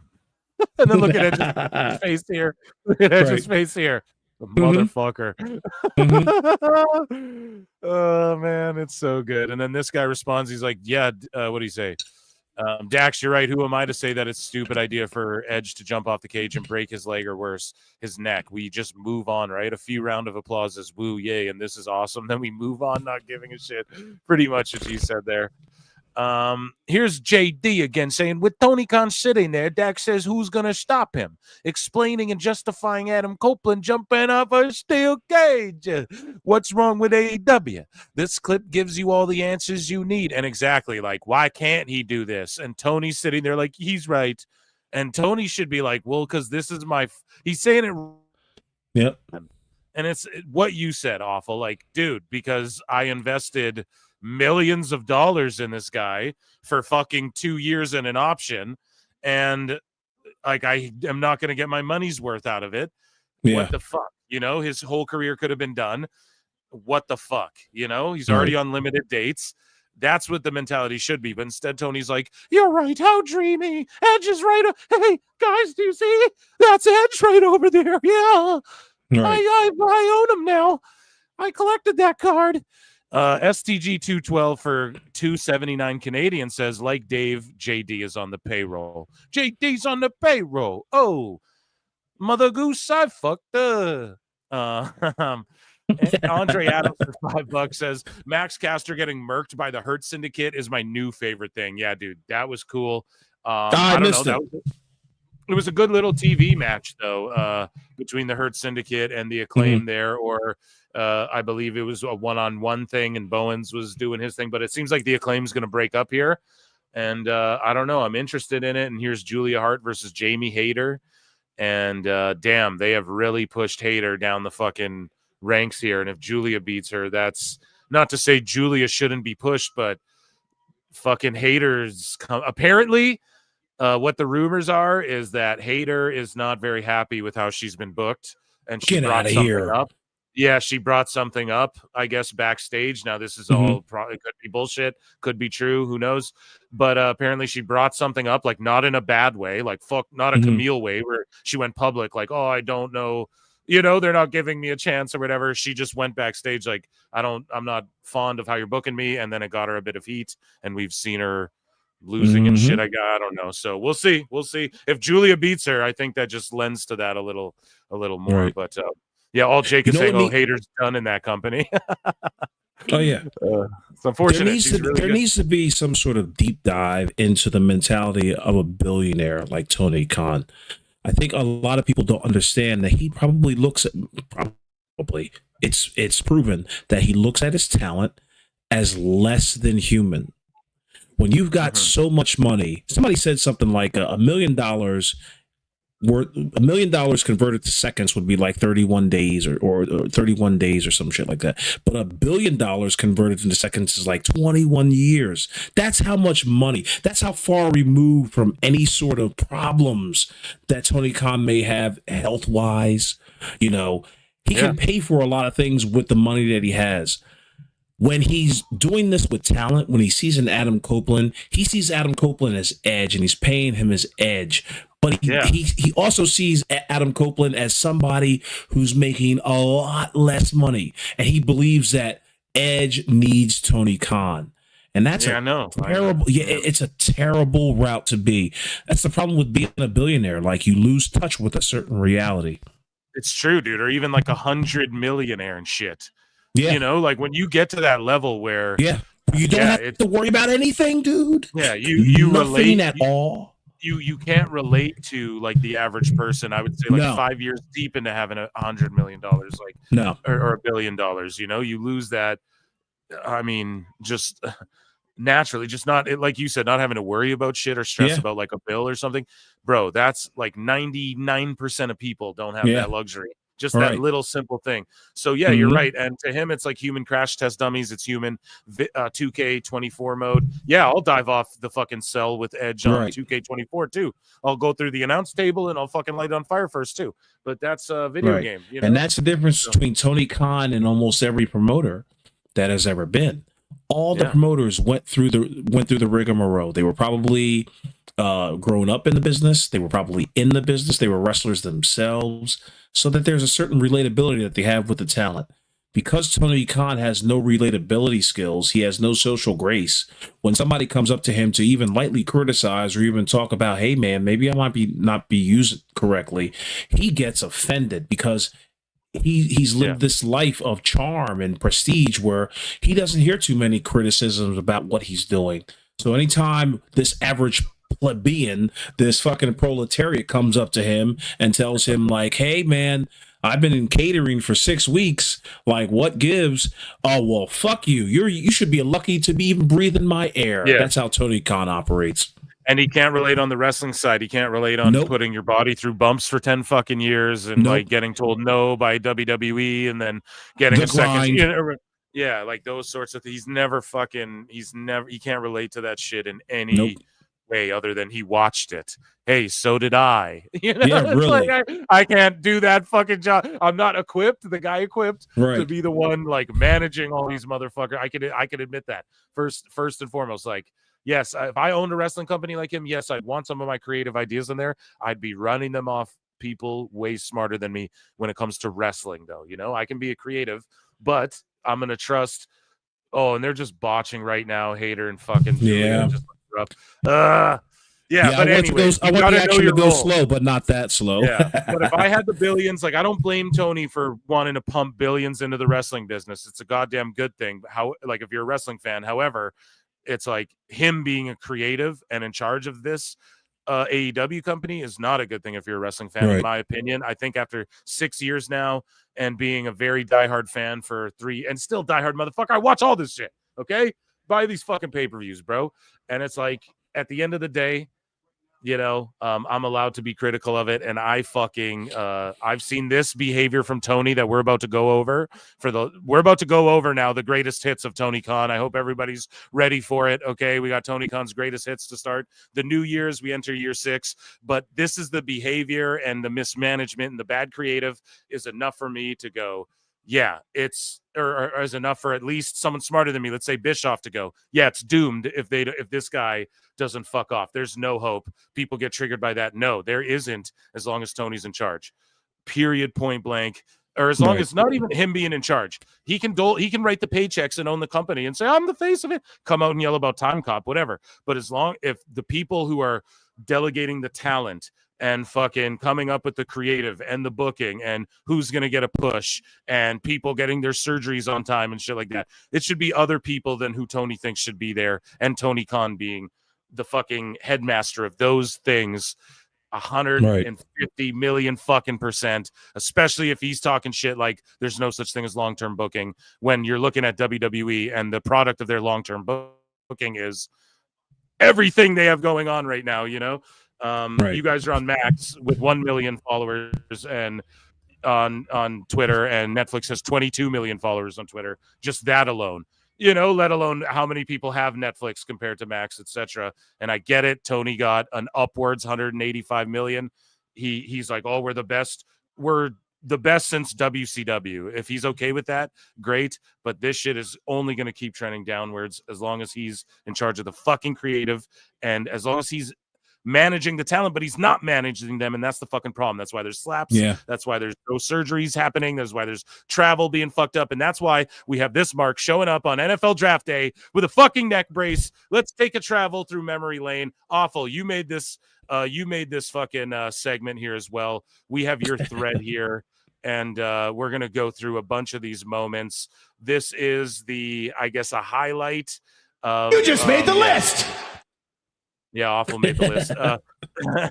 But yeah, this is like a highlight reel of some of the best Tony Khan moments. I hope everybody appreciates and enjoys this. Jimmy B for $5 says, Happy New Year's, guys. I hope AEW turns it around. If not, at least we'll get Edge in a 2K game again. Yeah, I mean, if they turned it around tomorrow, that'd be fucking amazing. But they need to at least do 5 of Awful's 10 suggestions first before it's even considered a step in the right direction, in my opinion. So let's see here. We have Tony Khan, though. He was at the NFL thing. This was this past year. Let's take a trip down memory lane. Here's him with the neck brace talking about Harvey Weinstein and Coke and Pepsi and WWE. AEW, we've been doing this for 5 years. We are the most successful sports startup since the AFL. Pre-merger. There has not been a challenger brand that has gained as much market share as AEW. In many, many, many years. We are like the Pepsi of pro wrestling. Yeah. And we're up against this guy in the pink shirt could not give a fuck any less. He's like, bro, what is this guy waffling about? Mm-hmm. And he's known Tony Khan for at least 10 years. Yeah. Evil juggernaut. WWE is they're the evil juggernaut. Is our competitor. That's who we're facing. AEW, like the Pepsi of pro wrestling. WWE's like the Harvey Weinstein of pro wrestling. Just like not even an analogy. This is why people don't like Tony and Dave. And straight face. Why people don't watch the show. Yeah. And these guys are just not. They're like, did he really just say that on our thing? He certainly did. They're just sitting there like, now I got to get yelled at by my producer for that shit because now I'm going to get tweets about Harvey Weinstein now and fucking Me Too because Tony Khan, because this billionaire son is having a fucking pretend playtime. He gets to LARP today in my business, and I get to get yelled at by my fucking producers. This shit is so embarrassing, bro. Holy, and in real television business, I know that's what these guys are thinking. They're like, dude, someone's gonna yell at me the second we go to commercial break. What the fuck? And it's the only reason they're going to get yelled at is because they sat there stunned and dumbfounded, and they didn't say, "All right, Tony, listen, bro, cut it out." And because they can't yell at Tony, whoever the producer is too, can't go, that dumb dork motherfucker said that. What a networking industry! Like you can't make no waves in the television industry. And I'm really proud of what we do down here. Ridiculous. They have to do that fake laugh. Oh, Tony, you crazy son of a bitch. If I lose my job because of this, I'll fucking kill you in Minecraft. Reminder, AEW showing the all-in footage was the highest rated AEW Dynamite of 2024. CM Punk is a draw on 2 companies. Tony Khan fearing for his life back here. We'll watch this again. Also, Tony Khan doubled down and said that he thinks that this was key in getting his TV deal this last year as well.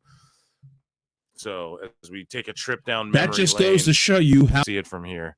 That's so like on the second push. So he like Yeah. I think this is the back of Punk's other boots. So we see it gets lifted up, but he knows what to do, and he just stands his base well, gets his arms under Perry's shoulders because he's like, "Hey, I'll just lift you up from under me because you're not gonna fucking take me down, dude. Too stoned for this. Why are they all fighting, Dad? Hey, Dad, can we go to NXT soon? I want to fuck Cora Jade." If CM Punk is smart, he'll wear that same jacket on the Netflix debut of Raw against Seth Rollins. God. That would be awesome. That would be incredible. Here's Tony Khan in the early days, you know, giving a stunner to your boy Spears.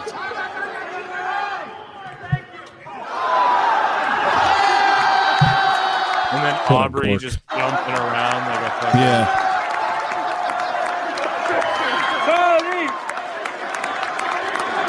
What the fuck? Yeah, that's another whole time in history too. Yeah. Wasn't that our first introduction to Tony Khan as far as like as a person getting in the ring, I guess. I don't know. That was like his first time in the ring. Yeah. I remember when that leaked, man. Everyone was pissed. Yeah. Here's Tony Khan introducing. Well, I'll let him do it. The Greek Freak! The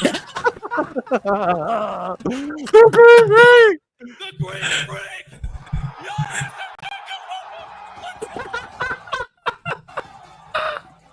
Fucking amazing, bro.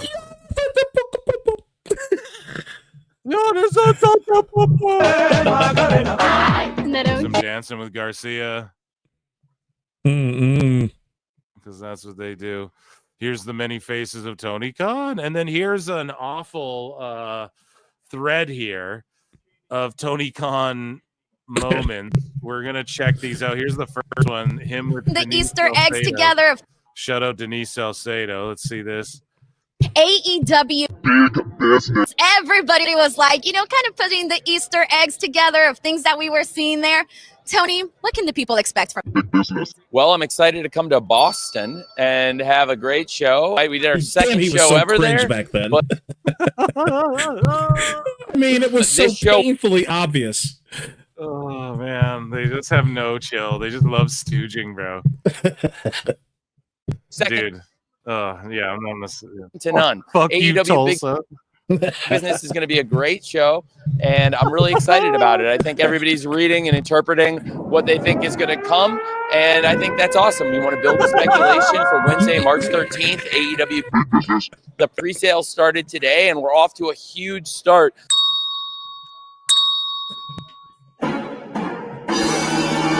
This is going to be a very successful event, and I can't wait to come to Boston. And Collision's been on this amazing run of shows week in, week out. And so much great stuff happening. You mentioned big business at the forefront. So exciting to talk about awful wrestling. Like, share, follow. Fuck, dude, that's amazing. We got another one here. Look at this shit. Sting's last appearance. I can't wait. There we go.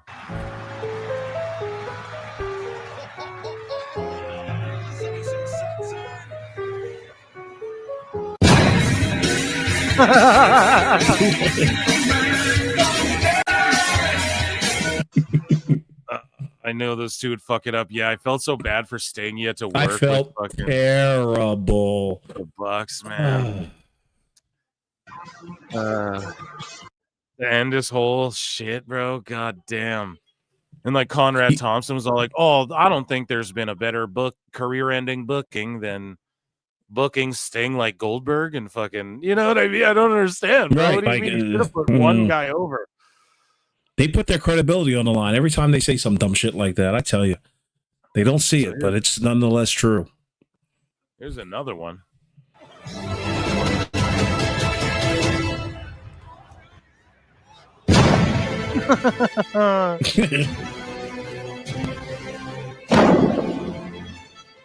The no Millie, so that's like a The no millies, like, is that still a thing where you're like, it's still no milli, or is it like? Oh yeah, lower dude, now? we're having our second no milli anniversary coming up. I think it's February 23rd, 2025. Yeah, Oh, dude, man. 2 years no milli. Like, and Damn. look at the numbers that they got at the 6-week mark. What was that? 762. The last video you showed was 800,000. Like, come on now, Yeah, we're in the Collision, 580 range now. What shocked me was that February too, where it said Collision was at like 400K. It's like, damn, they were doing that low that early this year. Hey, like, fuck, man, you forget sometimes. So. Yeah, dude. By Tony Schiavone and Oh, come on. Oh, come on now. Awful. What did these gilf/milfs ever do to deserve to get an awful wrestling Come on video? now, Eric. What the fuck? Hey, I go with what I see. Andre Adams for $5. But somebody tell Mercedes her hot girl free trial expired. Yeah, dude, she's been Right, cutting true. a fucking promo with a vignette about all of her stuff. Who's gonna return to attack her, or we're gonna see Camille maybe returns here. So who fucking knows? But dude, another legendary roast from the roast god Andre Adams. Scully Vibes for $5 says, shout out PWT and Awful. Happy New Year's. The promo for Thanks, AEW sir. on HBO was super weak. People are saying there's no ads on the app for Dynamite. Yeah, we covered that a little bit earlier. We'll dive into more of that a little later with Meltzer. But also, we covered other shit too, like here in Canada, the USA Network is using a photo of CM Punk. There's a bunch of shit going on. Scully, thank you for checking in. Happy New Year's to you and yours as well. It's good to see you. And I don't know, man. It is super weak. Do you have HBO or Max or whatever the fuck Awful? Like in general? I don't have HBO and I don't have Max. I don't really watch too much television, to be honest with you. Like, I wouldn't know what the fuck is. Besides wrestling, I'm not a big, like, I don't go and watch like other shows. I don't Right. care about any movie. Like some of them I do, if it's superheroes and shit. Squid Games, I just binged out season 2 of that. That was fucking awesome. Did you check out Nosferatu yet? I did not, but I cannot wait to see if a Nosferatu drops, I'm all about it. If a movie like Fast whatever comes out, I don't give a fuck, Yeah. I saw it. It was a good Nosferatu or no? I'm gonna have to the thumbs in the middle, man. Yeah, like let me watch it. yeah. Let me watch it and I'll get back to you on that. I know you're a Squid Game guy. Did you watch season 2 or no? Yeah, I saw season 1. I did not even know season 2 existed. Dude, so it dropped. I'll definitely there check was it like out. no promo for it out of nowhere. They just dropped it as well, but it's like the biggest thing already. It's the #1 show today, but it was Right. like out of nowhere, just no promo. Here's the season on like Right. Boxing Day, and season 2 Awful.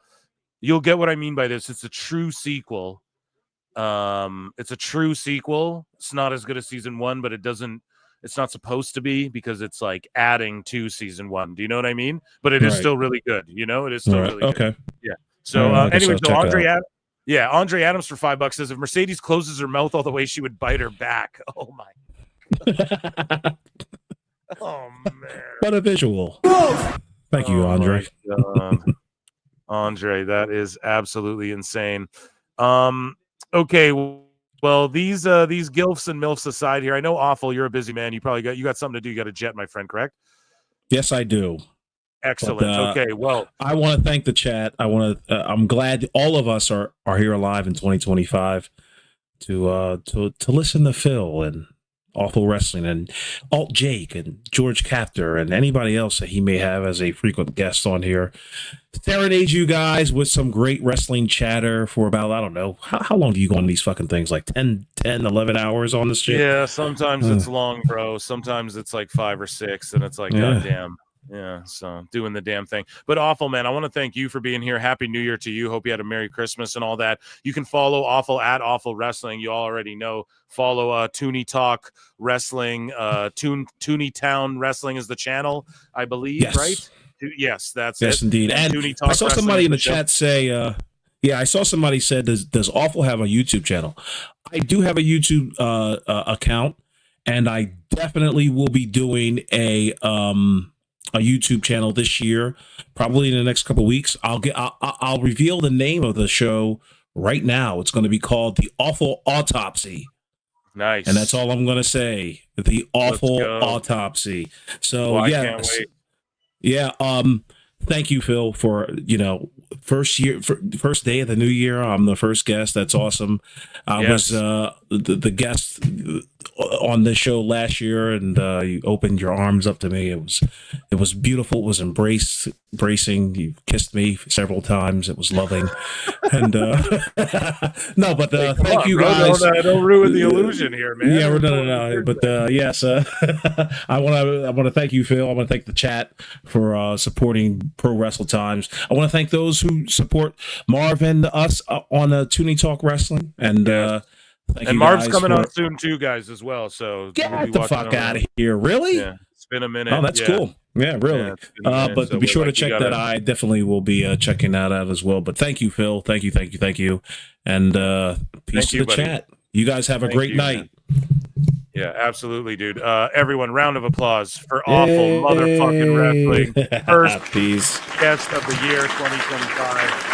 I told you all we're kicking it off with a banger. And again, at Awful Wrestling, Toonie Talk Wrestling, Tooneytown Wrestling, and Toontown Wrestling, I believe, on YouTube there. Just make sure you go and subscribe. I'm sure you all already are. And if you aren't, I don't know what the fuck you're waiting for. And yeah, Awful. I'm so happy he came through for a few hours there to, how long was that? A couple hours we got him this time to kick off the new year. So that's amazing. Jay White makes his way to the ring, and we're going through more of the hilarity that was 2024. Actually, first, George Capture for $5 says, between the two channels, over 300 watching and 144 likes. Yeah, guys, we crushed it. Also, round of applause, and I want to give air horse. These streams are going bigger and bigger. I saw like Santi Zap and JD, who are two huge creators in the space. They were talking about how they're like, dude, a 38-minute retention rate is nutty for like a YouTube like live stream, long form, whatever. And then I posted mine. I was like, yo, mine's at like 27 or whatever minutes retention rate or whatever. So I don't know. They're marking out over that. I'm just saying, like, we're up there with the big dogs as far as like what we're able to do. We just got to reach that. We're going to in fucking 2025. I'm sure of it. And yeah, that was awesome having Awful on. And it's amazing having so many people watching us throughout tonight. We growing by the day. And yeah, I think I'm gonna start doing live shows Mondays too, like to watch Raw with you guys, because we don't watch along a weekly WWE show, and the Netflix January Raw might be the January 6th Raw might be the time to start that. I think, so yeah, when Monday, Wednesdays, and Sats, and then of course the run-ins, and I'll try and drop a pod once a week or whenever. So I just love you all so much, and thank you. And yeah, again, Awful being very kind with his words. I'm sure it'll be back to roasting me as usual throughout the year, though. But today it's a special day, start of a new year. So, anyways, let's continue with hilarious the ring rats here. Yeah, let's continue with these like moments of Awful's moments. He's not with us physically, he's with us in spirit here. And yeah, here's 2024 AEW and Tony Khan in review. End of all time, too. Some of these might go from before 2024 as well. Tony Khan would rather spend his money on guys that will elevate AEW rather than bury it. Remember the Embrace the Grind saga? That was this year, too, with fucking, Ospreay being like, and he slept with his wife, who's Stephanie McMahon, or whatever the fuck he said on the show. At least he didn't have to sleep his way to the top. Bro, restore the feeling, bro. Restore the feeling. I remind people what the identity of AEW is meant to be.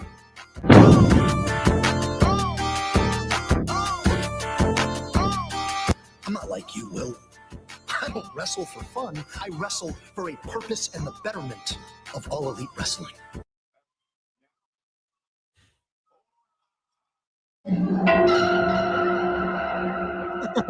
Fucking bullshit! It's been the same old shit for about 5 years now, but... Oh, man, you gotta love it. That's a great one. Here's another one. What a crazy few months. Holy... I thought the worst happened when I broke my foot. just love how awful drops the viewers because the wrestlers would be like, "We don't care," you know. That would be their response to it. But it's funny. He just, I fucking love these. Man. They're so good. I am going to anarchy in the arena because I want to offend AEW's honor. I want to offend AEW's honor. 63 weeks. I'm like, dude, is the no Millie still a thing? He's like, dude, we're having our 2-year. Oh man, what a year! What a year, dude! 2025, man. It's gonna be a good one. And I feel like there's still wrestling fans, but they just don't like what they see on TV now. No shit. Yeah. I fucking love these guys. This shit, man. I just love like AEW, bro. I don't want it to go anywhere. I know Awful will be fucking tap dancing on its grave, but it's too good. You know, there's too much lulls to be had. Anyways, moving along. Here's the Buckaroos again. Tonight, we have a huge announcement. Well, let me correct myself. We have 2 huge announcements. Oh,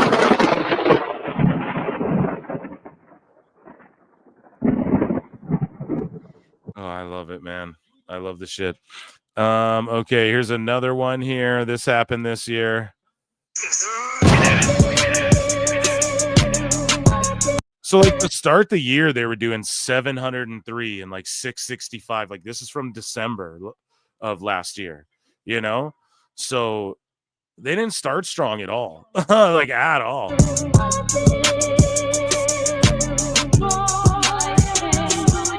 Yeah, the Bucks, man, they just were ruining everything.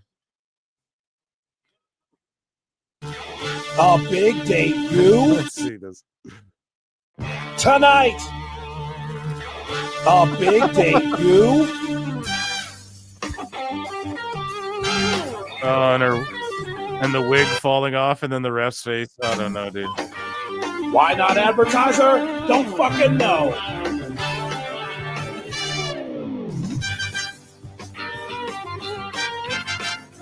Oh my God in heaven. Wear that and I might watch. Calm down, honey. You weren't that good.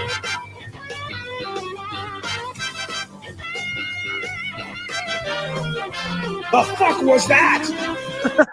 The worst finish. This is a shoot, sister. Fuck your spine. Who edited? Is this awful? Jesus, man. The commentary is killing me on this one. Are you thinking you've made a big mistake? You sure did. Millions of dollars and a stank-ass attitude. Will you be watching all that and more in the world's jankiest wrestling promotion, AEW? No, Millie. It's his whole thing, dude. For the longest time. See, I thought they I haven't seen no Millie stuff. I thought it's been sort of let go, you know, but no. You know the rest, yeah. But they got beat by NXT. A major problem. We have a major problem. And you must be looking very old tonight. Oh my God, Tony fumbling his phone around. Oh my God. Very old tonight. Do y'all remember that when he wore the Inoki scarf and then he pulled his own phone out? It was like, you could all take a look. Incredible, man. Oh no, yeah, I'm an idiot. This is I'm like, oh, December from last year. This is last month. I'm a fucking idiot. But either way, we're seeing as the weeks 61, 67, 65 throughout the whole year, they were putting up fucking low ass numbers. It's hard to remember because you're like, damn, dude, like how, because at one point they were still doing like 9 and 8s, and it was like, and then when they did 7, it was a big deal. Or even when they did 800 thou, it was a big deal. Remember that? Now we're so used to it. I feel like it's been forever. I'm like, yeah, oh well, Dynamite did 650. Like, but you remember, you're like, God damn it, like this whole last year, that's about their new numbers, like 700. If they do 750, that's a W for them now. Fucking terrible, you know? But that doesn't matter now because streaming, we're on Max.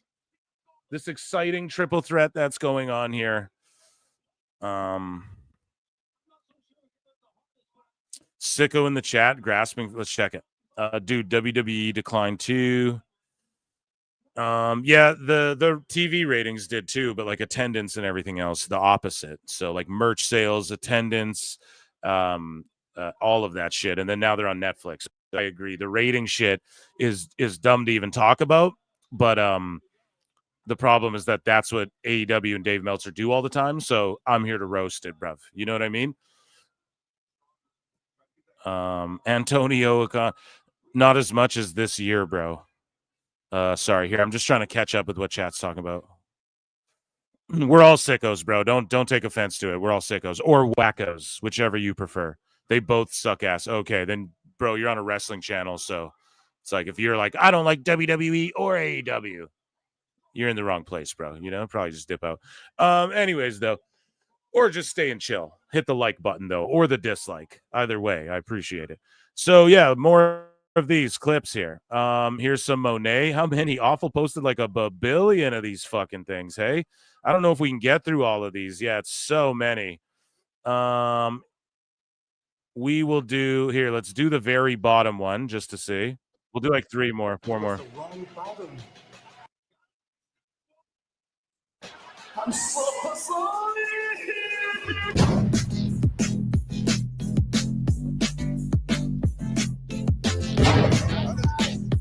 Hi guys.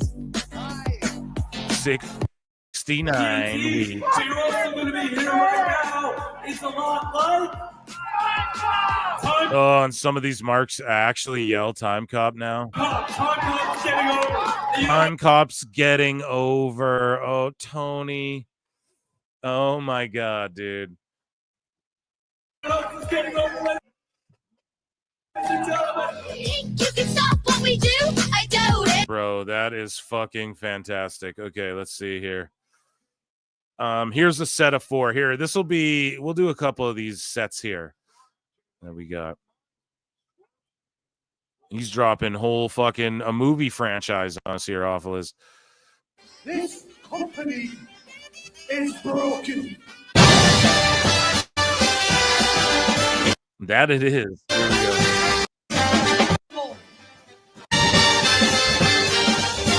Well, they went 81. See, we're in the 80s now and shit, dude. Turning slightly red into 83. That's why they got so offended too, is because the fans, these sickos, these wackos, like Awful, also made it about like the 83 week, like Eric Bischoff. So yeah, dude, AEW is going to be stuck in the mud competing with WCW, a dead company forever, if that's what their intention is. Either way, man, again, another round of applause for Awful. I mean, we cannot possibly go through all of those, but that's amazing fun. And that was also our AEW hot news segment, a very, very long one, as Ricochet just hit Swerve in the head with scissors, because more scissors. Because why not? Why not have more scissors when everyone's already done that gimmick a billion fucking times? We need Vince back. Bring the entertainment back to WWE. Bro. Yeah, you're a fucking sicko, dog. You what?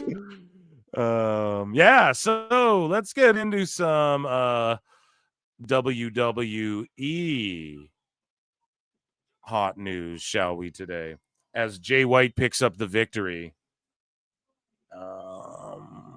Good shit, I guess, you know, that he deserves to be pushed a little bit more.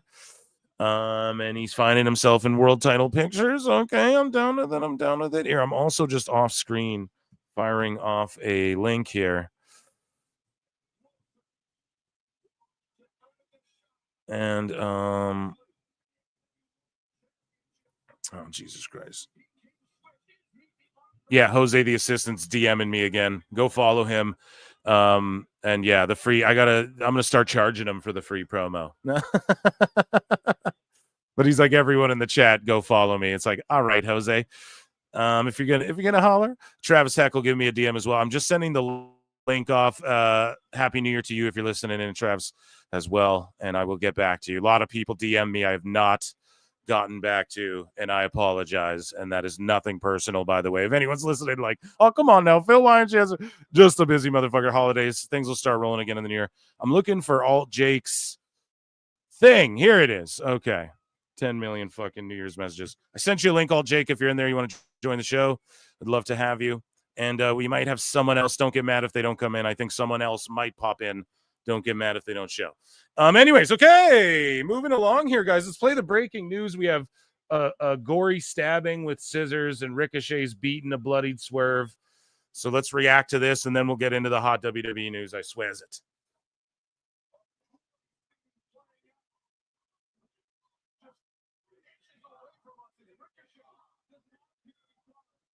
So here's a new side of Ricochet's bloodying up Swerve. See, I'm not mad at this at all. I told y'all before. I was like, listen, him being made to be like a little bitch, like the Hurt Business, he'll be their whipping boy, or like this is what's gonna make him like turn heel and shit, you know? So I wasn't so mad at that, but they did just punk his ass out, make him look goofy for a while, and this will add a little bit of edge back for sure, but I'm gonna criticize it. Why the fuck did he use scissors when everyone uses scissors already? You know, that's the problem. Like, and D, happy early birthday as well. Hey, Denisha in the chat. But yeah, it's just the scissors is what's stupid. It would have been dope if he just like chair shotted, or I guess no, everyone would get triggered over the chair shots. But yeah, you guys know what I'm saying. Like everyone's been shanked with scissors in this show. So you know, come up with something new, maybe a new way to bust someone open than a scissor stabbing, because I think all scissors should just be banned in AEW, because otherwise someone's going to get a hold of them and it's going to turn into fucking Rikers Island. And then that lame clothesline finish. Like they wanted to see Ricochet come in and do like his 630 sentons and shit. He just does a running lariat. That's his finish. Like not even a shining wizard or anything cool. You couldn't be more of a dork. But yeah, I'm not mad at this. Here we go. A little decent piece of business there, not gonna lie. And then he's just laughing all crazy. Ha ha, I'm like losing my mind. He's like the nerdy, crazy laughing guy, you know? So it is what it is. But yeah, he shouldn't be allowed to walk through the crowd with those scissors either. Maybe I'm being too woke, but that seems like a liability. Absolutely, dude. Absolutely. Just have to be like Jake was and ignore it. I'm not sure what you guys are even talking about. Sorry, I'm trying to... I have no tolerance trolls. No, yeah. Listen, people can come in trolling. I don't give a shit. You can let them chill. But just if they start being gross or shitty, like where it's not even funny. Like if it's funny, we're all good. You know, or like even if they want to talk shit to me or be like, you're a dumbass, you're wrong about something, let them, let them ride it out. But if they start being like, obviously it's just being like it's not even funny trolling, or like not even clever, not adding good quality content to what I'm talking about, then you can fucking let them go. I'm okay with anyone coming in the chat, hanging out. I don't give a fuck if you like me or not. It's not about that, but ultimately, yeah, just if you're clearly fucking trolling, the mods will be like, fuck off. And that's on them, bro. I trust those motherfuckers. So anyways, okay, yeah, so that was a decent segment. Let's move along here. We got some fucking hot WWE news, guys. Who's ready for hot news?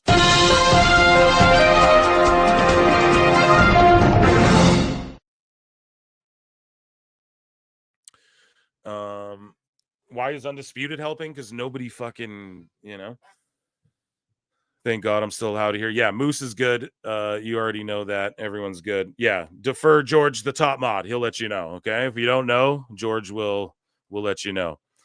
Anyways, though, let's start with some news here. WWE fans ask Grayson Waller, can we get a picture? And he just has a hilarious fucking heel response. This popped me so hard.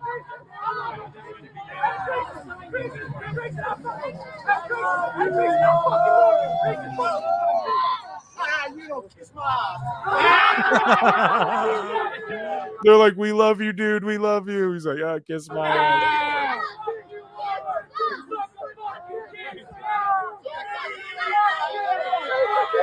And then he does his gimmick shit in the building. He's so good, man. For years to come, we get him fucking just healing, doing his thing, living the gimmick, man. You got to love it. So Booker T is set to wrestle Zilla Fatu at upcoming Reality of Wrestling event. This is pretty crazy. So they're working this angle where Booker T, he's not like this crazy authority figure, but it's sort of like he doesn't like Hendry, you know, and Hendry's there doing cool shit. We'll watch a clip of that in a bit. And then he's like booked to take on Zilla, and Zilla's getting the push, man. He's taking on Rhino. He's taking on fucking who else? Some other people. He's just booked to take on the legends, Booker T being one of them. And yeah, so anyways, I'm excited for that, and shout him out and shout out the work that Reality of Wrestling's doing. Steve Austin responded to this, and I thought it was just kind of funny because just for Steve to like put the clown emoji thing, like that's something I'd do. So a look back at Dr. Leanna Wen's expert advice on what do you call it? The vid over the years. So I don't know. Here's some lady with botched takes on the vid, I guess is what we can call it, whatever. But then, yeah, Austin, just the clowns emoji underneath. I just think that's funny where he's not even out there tweeting a lot like that, so, like at other people. So for him to just be like clowns under the thing, I don't know. I thought that was fucking funny. Here is Cody Rhodes, more of him on Two Bears, One Cave. Okay. And he did talk about some WWE stuff.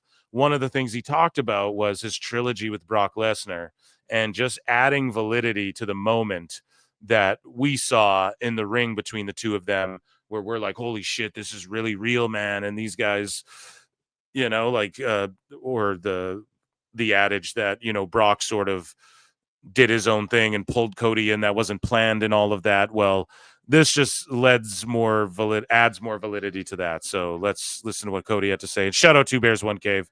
Brock's a great example. It's very hard for me when I'll never say wrestling is fake. The F word, I get really weird about it, and I don't know why, but I always say to people, hey, this reason I don't say it is because if you look at dad and his son or the family over there, their feelings are real. Yeah. So I don't need to say this is, but I can tell you, if people ever wonder how real wrestling can be, the 3 matches I had with Brock Lesnar are the most competitive.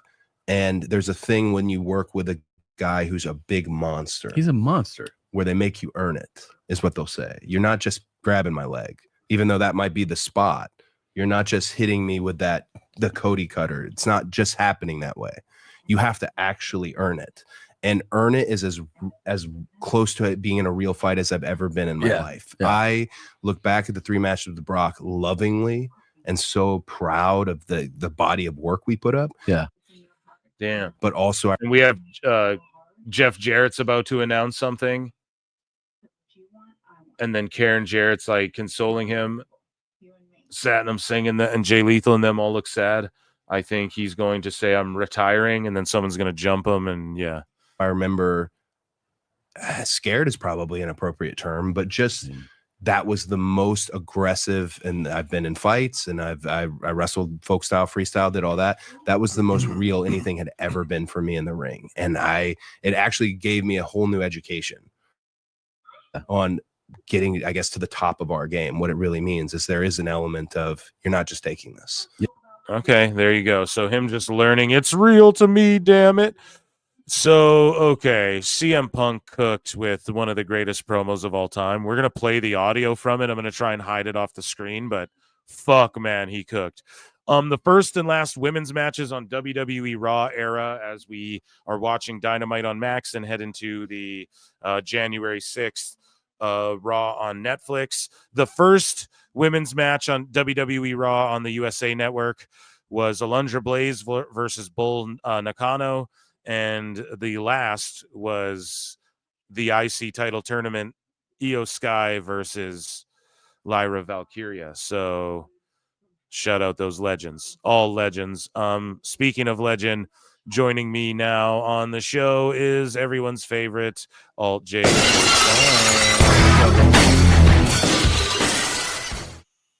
How you doing, buddy? I love it. Good. How you doing, buddy? Happy New Year. Yeah, thanks, man. Happy New Year to you as well, and good to have you here. And yeah, Jeff Jarrett, if you had to bet, what is his announcement going to be here? He's got to pull a Ric Flair and I will never retire, ever, or something. I will never retire. That's all I can think. He's got his boots, though. He's going to lay him down. And yeah, someone's going to come out and stop him. I don't know who. Just please not Jericho. That's all I can say.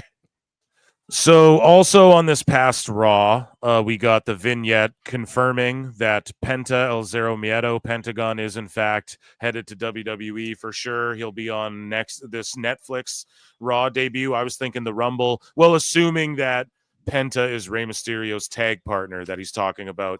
And it would make sense because Rey Mysterio brings, like, he brought Dragon Lee in out of nowhere and is like, this is my lucha bro, you know, like he could just say this is my lucha bro and allude to it and just be like, here's another lucha I'm bringing in, whatever. So yeah, shout out Penta. He also confirmed it. He tweeted out, no more gossip, my present is WWE. So he tweeted it out himself. And yeah, I'm super excited to see what he will do. And then when his brother shows up, it's just gonna elevate the tag divisions to the next level, and they could really use them on the Raw side, you know. But either way, I'm excited for Penta. I think he will be Rey's mystery partner. What say you, Alt Jake? I mean, that would make the most sense, but I also I really liked your thought of him debuting in the Rumble. You know? But I mean, I feel like they did the vignette so fast that the last one was like the obvious one, and who doesn't want to debut on Netflix? Plus, it's also in Southern California. That'll help. Yes. Yeah, and it's going to be a huge pop for him, and also like in Southern California, and also Jose the assistant tweeted out, he's like, I have friends like in California or whatever, and then I fucking responded with a gif of Penta, and he's like, yeah, my old gym buddy or whatever. So what if he that was before Penta like confirmed it, you know? Yeah. So what if he comes out with Rey, has the match, they win, and then he turns on Rey and goes full heel? That could be. I really feel like he should be a heel. I think them sticking him. Yeah, I think he should be a heel. I think he should be like the LWO headhunter. Like he should be the guy who's like, no, I'm gonna fuck Dragon Lee up, and I'm gonna fuck Rey up, and I'm gonna fuck these little luchas up. You know, I could totally see that. Scaring Selena. Yeah, that'd be great. But it'd be cool if he comes out, gets a big baby face pop, and then turns on him right after the match. That'd be great. Also, we talked all that shit about King Fuego and King Phoenix, but they did trademark those names. But by the looks of it and the graphics with the Pentagon and the pentagram and all that, or the Pentacle, whatever the fuck it's called, I think he's just going to be Penta, and I think they're going to call him. They could call him Pentacle or Pentagon or just Penta. I don't know if they can call him Pentagon. If I'm WWE, just fucking buy the rights for that shit back from CMLL for him or whatever, and then you own it. You know, and then seriously, for real. But either way, though, I think he's just going to be Penta. I just call him Penta or whatever, and that's way better than like repackaging them as King Fuego and King Phoenix. Although I was behind it a little bit. However, I think that works better if you bring them in as a tag team. If you're just bringing him in one by one, you got to just explain his history. He's a TNA champion. He's been a champion all over the fucking world in Mexico, you know? Like, he's a world champion almost every company, a former tag champ a bunch of times, whatever. He'll do well with Rey Mysterio in this tag match, you know? And Cole's got no problem bringing up other companies now. Yeah, like, so it'll be no problem for them being like, he's a former Impact champion or whatever. So I'm excited for it, and this is the way to do it. I would like to see him turn on Rey, but he might be so cool and everyone's going to pop for him. They might be like, hey, let's get a bit of baby face time out of him. Who knows? But I'm just excited for Sell those masks. Yeah, exactly. You know, like, so hopefully, but sense. I think he's just going to be Penta. So that's amazing. And then when Rey does show up, it's just going to add fucking fuel to the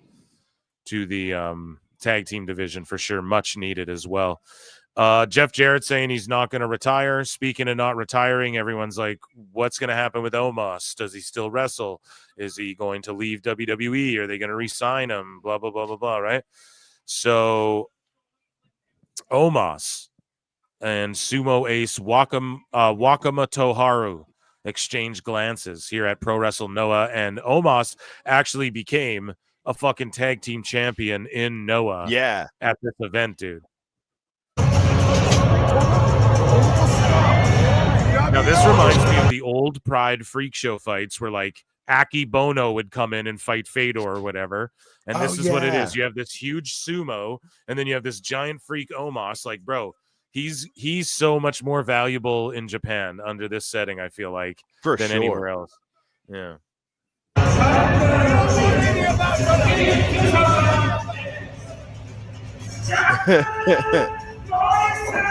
Okay. So like that's a match down the fucking line, and it's teaching him the other side. It's teaching him like the Bushido side of pro wrestling as well. Like that shit you can't really learn by being an NIL development guy in WWE. You got to get out in the world. You got to go to Japan. You got to go to fucking you got to go to Mexico. You got to work indies. There's something to be learned. Like a star.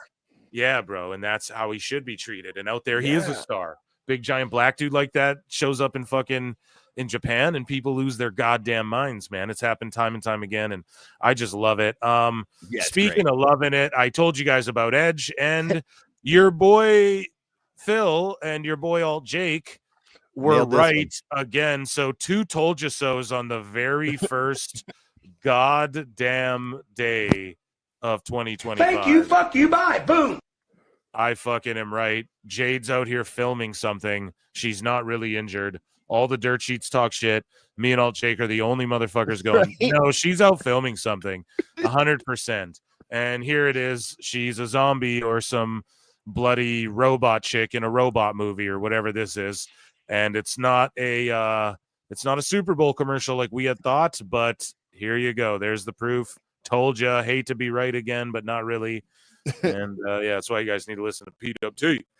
So WWE have released a new version of the spinner belt to honor John Cena's final year in WWE. Does this cook or what, all Jake? I mean, people will buy it. There's fans of it. I'm not a big belt mark. Like some of them are cool, and the personalized ones, like if it's your favorite, like the kids that grew up, because I'm in my 40s, so I'm thinking like the kids 10, 15 years younger than me, where they're kids when Cena was champ. I mean, I could see somebody at that age who's just getting money in their life, like, I gotta buy that, especially this year. I'm 33 and I grew up with Cena, and he was my favorite wrestler for a lot of years growing up, but I wouldn't buy this belt personally. Yeah. I'm not a huge belt mark either, but I never was like a big fan of the spinners. Like when Cena broke them out, I was okay with it. But then like when Edge won the spinner and had a spin, I was like, God, I hate that so much. I think the best time with that belt was when Punk had it and he solidified it and it didn't move. It still had the same look with the champ and everything, but it didn't actually spin. Yeah, see, that pissed me off though too, because I was like, just change the whole belt. It's such an ugly belt, anyways. It only worked because Cena like blinged it out for that era of and it worked for the gimmick. Yeah. Shout out that belt, I guess. So yeah, here's some highlights from the Noah match. Hopefully they don't pull me for this shit, but dude, Omos becomes a fucking tag champion, dude, in Noah. That's awesome. And like when he throws these dudes around, the fucking crowd they're like, they react. Yeah. These like phony ass kicks and chops though. Like what is this? Yeah. Oh man. Oh God! Speaking of phony ass, they've got Hobbs taking on 2 jobbers. Yep. Hobbs in a handicap match. We knew it. Like it's exactly what happened with Wardlow. Yep. Just embarrassing. Oh God. So he's got him up there, the Tower of Doom, fucking frog splash. That's awesome. And then look at this, man. He choke slams this guy on the fucking. The crowd just erupts huge for that shit.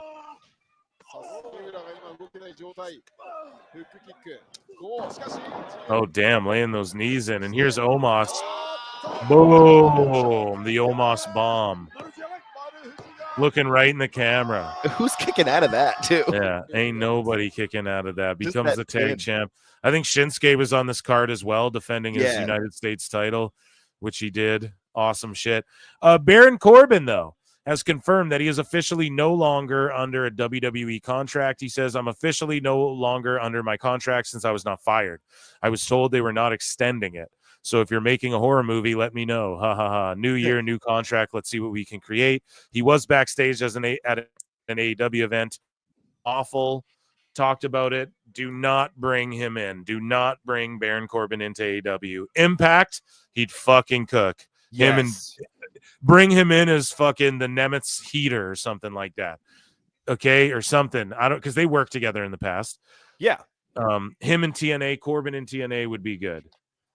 Anything especially else? with what TNA is trying to do. TNA is trying to get bigger. They're trying to get better, and they would actually use him every week. He'd just get lost in the shuffle in AEW. Yeah. And yeah, wasn't there a story with like Rhino and Corbin and NXT at one point? Oh yeah, I think Rhino's done with TNA though. Either way, yeah, shout him out, and I hope he winds up in TNA. That would be the best place for him, hands down. Sure. Going to AEW would be such an L for him, bro. He would not fit in. They wouldn't book him correctly. Tony wouldn't value him at all, anyways, because he doesn't do flips and all that shit. But yeah, he's a full system guy because he came out of the PC completely. And it would just be more WWE guys. Like, you just want to get away Seriously. from that. So, and he can't use the name Baron. What's he going to call himself? Karen Bourbon? Yeah, because his real name's like Tom Sestock or something. It's just a goofy name. Yeah, Tom Pestock is what it is. Pestock, that's what it is. I knew it ended in stock. I just couldn't remember the beginning of it. So this past Raw, I mean, overall, it wasn't God. the most phenomenal So good. episodes. Well, like it wasn't the But the most end. like, yeah, but the ending was fucking. There were some solid TV matches. Like I was thoroughly entertained. I was sports entertained, as they say. And then the final fucking thing, like Rollins brings up AEW. He doesn't name it by name, but he brings it up. And then also CM Punk drops the bar. Like, I fucking loved where I worked. I hated the person in charge or whatever. Just amazing shit. And he loved you. Yeah, and he's like, So It's I so want to good. watch this fucking. I want to watch this promo. I want to listen to it rather. But I don't want to get pulled or anything. So what I gotta do, I think, is here. I'm gonna do this way here. I'm gonna bookmark this. I'm gonna add it to the WWE folder just so we can scroll it. Because if I show it on screen, whatever. But I want to play this fucking promo for you guys. It's been a while since I've done that. I used to do that a lot, like last year, early in the year. I'd like play a lot of fucking promos from actual Raw and shit, just the audio of it, and react to some of it when it really cooked. This Punk one made me want to do that. So yeah, Makes sense. Road to WrestleMania. They're starting it up. It's got to get good. This is when it gets good again. So I'm gonna play this promo. We're gonna listen to it. We're gonna react to some of the bars. Hopefully we don't get a pull down for this. I'll leave it small on the side, and I'll try and make it so it's like kind of not on screen. Yeah, that should work like that. Take his ball and go home. You know, I haven't seen the man. And speaking of promos, Daniel Flores, Jeff Jarrett promo was boring. Yeah. I don't know what that was, like a rah-rah speech. Like, I'm not retiring. Okay. Nothing happened. I will It's never fucking retire. ridiculous. God. Just go away. Yeah. I'll never become the retire. booker. Like, well, yeah, but I mean, that'll never happen as long as Tony's Exactly. alive. Anyways, though, let's listen to this cooking between Seth and Punk here. Did Stone Cold Steve Austin take his ball and go home? Yeah. You know, I haven't seen the man around these parts in quite some time. Did she take her ball and go home too? Or is it just me, Ooh. Seth? Shots at the wife, dude. Yeah. She's the man. You want to tell these people that I turned my back on them? You want to tell 15,000 strong in Houston that I abandoned them? When in reality, you just want to cry because I abandoned you. Damn. I was sick and tired, and I left this place, and you stayed, and you ate it. We both made our choices. We both made our decisions. Damn, man, this shit. I love the reels turns into the fucking TVs, you know? AEW could have did all this with Punk and Right? Kenny and the Bucks. They just fucked it all up, man. It's the biggest L travesty ever. Not had to a make it goofy- about them, but But lest they had we a goofy forget. match where Kenny bit somebody's arm in a joke. He's like, that's my That's the picture I remember. I That's how have they handled it. no regrets. None.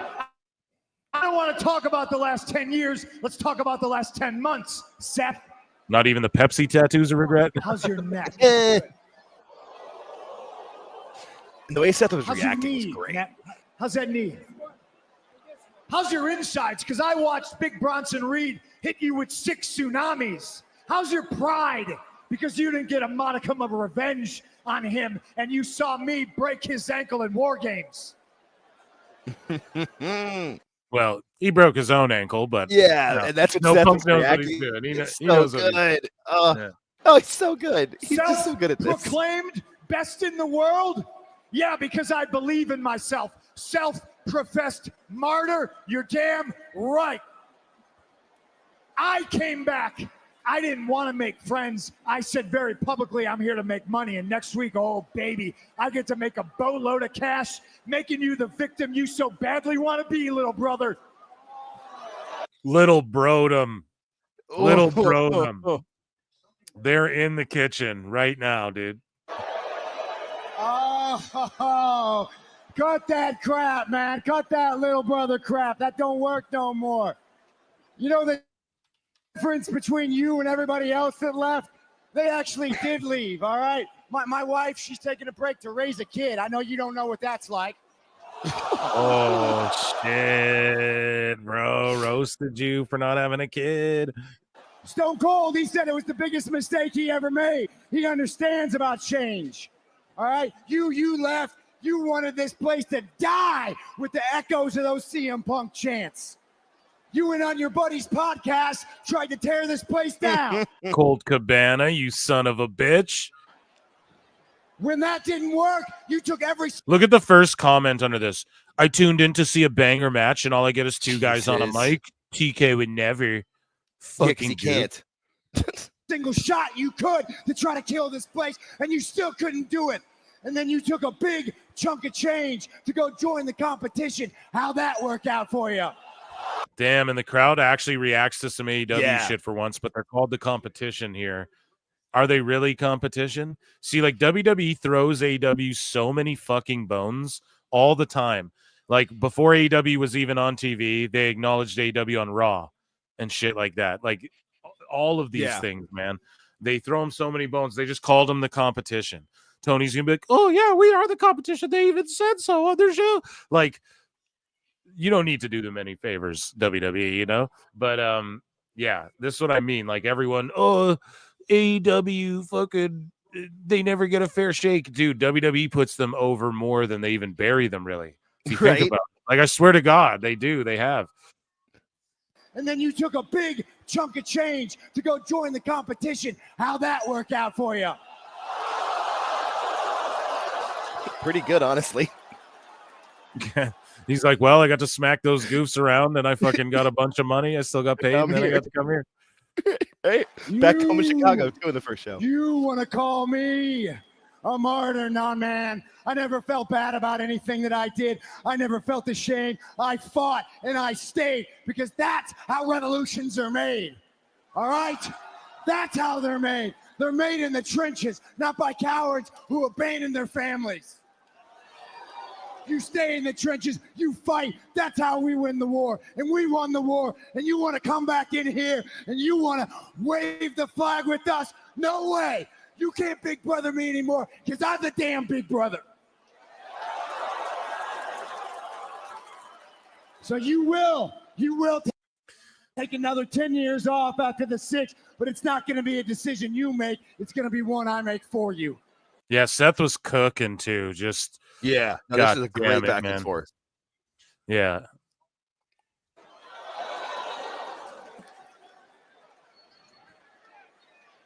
You can recognize the pioneers because of the arrows in their back. I was the first one through the wall and I got bloodied for it. You wouldn't be here if it wasn't for me. Damn. What did he say about the arrows in the back, man? That shit is amazing. It's Yeah, that's how poetic. you can tell the pioneers. It's such a good way of saying it. Using pioneer So was true. perfect. Oh, yeah. I love the Yeah. place I worked. I just hated the guy in charge, and he loved you. Oh, it's so good. And I in watched it like 4 situations times. where you should have had my back, all you did was shoot. Yeah, dude, that shit's crazy. I love the Oh, place I so work. I hated the guy in charge, and he loved you. Loved you. Damn, man. that is serious. fire. Serious Seth is money, bro. I don't fucking know why. Like, we always got to say this, but Yeah. serious Seth is money. Which he's going to turn into Arrows after this in because he's it. going to be the heel. Yeah. And then I leave, and lo and behold, he shows his true colors, and he stabs Roman Reigns in the back. And now he's dressed like an idiot, trying to play victim in a situation that he created. So good. Those arrows kill weak people. The greats, above all odds, find a way to march forward, and I left because I had to, and I got far enough away until those arrows couldn't reach me anymore. And after a few years, I started to be able to pull them out. And after a few more years, I pulled them all out. And I came back because for 7 years, they chanted, mostly during your television time, my name. Mostly during your television time. So delight. Fucking bodied up. Oh, it's so good. my- Dude, that's fucking hilarious. The bunk. Oh. I should be dead, Seth, but I'm not. And oh, aren't the arrow throwers mad? Next week, those same arrows that were supposed to do me in, I carry to this day. And I'm walking into LA, Netflix, live and in living color, with a fistful of arrows, and I'm gonna jam them down your corporate throat. Damn. Called him corporate. The biggest diss ever in wrestling is to be Right. corporate. He started off to become a bootlicker too before he said the stuff that was so cool. That's why it's so funny. The Bucks and them thought they'd get over being EVPs. Yeah. Like, no, that doesn't make you over in wrestling, bro. People don't like when the owner is booking them. So, like Right. the executive vice president is also gets to book himself as or in any way he wants or his friends. Like, people don't like that.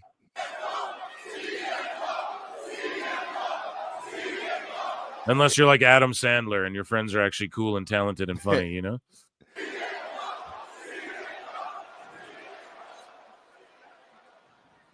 I've never said this to your face. Maybe once upon a time you were a pioneer. What you have become is a cancer. Boring, boo. Same old, same old. You are a cancer to that locker room. You are a cancer in my brain. You are a cancer to this business. And cancer does not cure itself. The only way to defeat it is to cut it out. So in 1 week, you bring your fistful of arrows. I'll bring my eyes of fire and my heart full of hate and rage, and I will burn you to the ground. Yeah, Seth was a dude for the longest fucking time where I was like, who is he? Okay, good. He Yeah. can wrestle good. Who is he? The architect. Okay, but how? What does that fucking mean? Bro, right here is who he is. That great. shit fucking cooked. The ending to that shit cooked too, with the whole fire in my eyes and hate and rage in my heart, and I'll burn you down or whatever. With the air, you come with your fist full of arrows. These motherfuckers doing Shakespeare. This shit is amazing, bro. It's so good.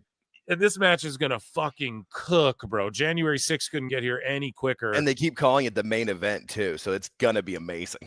Oh man, and they're saying that this is like a WrestleMania level fucking night for them. As what I think is, we're getting Solo versus Roman, right? I think we're gonna get a billion run-ins and shit. Excuse me, Yeah. like a bunch of run-ins and Stone Cold out of nowhere or something. I think that'll probably start the show. Like, that'll be the I first keep match, saying just be crazy. I keep saying Stone Cold because it's like think about it. Your first Raw on Netflix, you don't have Austin show up and stun or someone. Like, I just feel like you have to. I wholeheartedly agree. Like, you have to, right? Like, you have to do that. No or no? Yeah, you do. I don't know. There's no time limit on this show either. So it's not Well, like, oh, it's going to be 2 hours. Like, this thing's going to be 3 hours. SmackDown's 3 hours. And we know it'll be at least 3. So if it goes a little over, too, because maybe the final boss shows up. And I don't know. You can't come soon enough. This Seth and Punk match is going to fuck cook. Well, Austin said Austin's made that hint already about being at Mania because it's in Vegas and he lives in Nevada.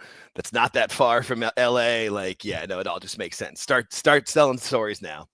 Planting seeds, getting us ready for Mania. Yeah, amazing stuff. So that was our newses, ladies and gentlemen. Round of applause for those newses. Daniel Flores for $5 says, I feel like this would be Bret and HBK if he never got injured after WCW got bought out. Yeah. I mean, yeah, imagine how good it would have been if Macho and like Bret Hart came back to fucking WWE in that 2000, early 2000s. Well, I don't know about Macho. He had already made that like Be a Man Hogan record and tried to do all that. Macho might have been done. That's so bad. His rap record. I don't know. I just remember he made the rap record, and that was where I kind of was like, "Oh, Randy." Yeah, but Bonesaws, ready? That's all right. Yeah, no, that was 2000 or 2001. So you're right about that. Yeah, he could have did it. Yeah. But yeah, I agree with you. This is like Bret HBK level for me. Yeah. Oh man, and it was supposed to be the Mania match last year, and everybody knows that. So like, it is. I mean, it's definitely a Mania level match. Plinian says that was perfection on both sides. Promo of the year. Yeah, I wrote it in the title because it was promo of the fucking year, man, without question. Promo of the year. That is how and it's he just dropped it like at the end of the year, like nothing, you know. Mm-hmm. Let's see what we got. Let's see if we got news in any of these folders here. No, I just have a top. Here's Helwani talking about when Brock Lesnar walked up on Undertaker after his fight with Cain Velasquez and was like, "You want to do it?" And was like, years ago, like they were gonna, and he interviewed Undertaker, and Undertaker's like, "Yeah, for sure. If this sport had money in it 20 years ago, like I would have did this probably, like more than likely, you'd have seen me fighting and shit." So I don't know. This is his recounting of it. He did this beautiful hour-and-a-half long segment where he went over all his infamous like interviews over the years. And this was one of them. And here's his reaction to that situation, trying to explain if that was a work or shoot or what. I'm guessing you've seen this infamous "You Want to Do It" interview. And this was a massive turning point in my career. I'll never forget the next day, Bill Simmons tweeting it out, it exploding, TMZ picking it up. Everyone picked it up because it was so surreal to see what happened while we were filming. Some people even accused Casey Leiden and I, who, by the way, shot the vast majority of these. He didn't shoot the MMA rated ones. The great E. Casey Leiden. They thought we were in on it. They thought we were in on the kayfabe, the work. I don't know. I had no idea what happened. And I'll let you in on a secret. I couldn't hear most of it because it was so damn loud in there. So I'm asking him questions, hoping to unearth something, and only finding out after what he said. In any event, here's my conversation with The Undertaker, Mark Calloway, seconds after Cain Velasquez beat Brock Lesnar in October of 2010 at the Honda Center. Oh, I don't think he plays him actually talking to Undertaker here, but basically it's I said. He's like, "Yo, what?" And then Brock walks up to him and he's like, "We're gonna do this."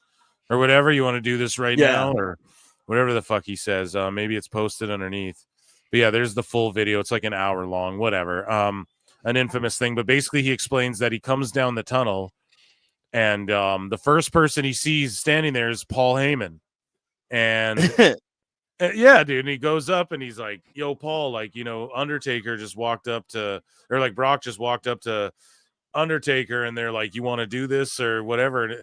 And he's like, and then Paul got like upset and was like, "How dare Undertaker do this?" Like, whatever, but it's Paul, so he's probably working, he's like working an angle for Brock because he's like his real life de facto like manager, right. I don't know, just very compelling stuff and how it bled over.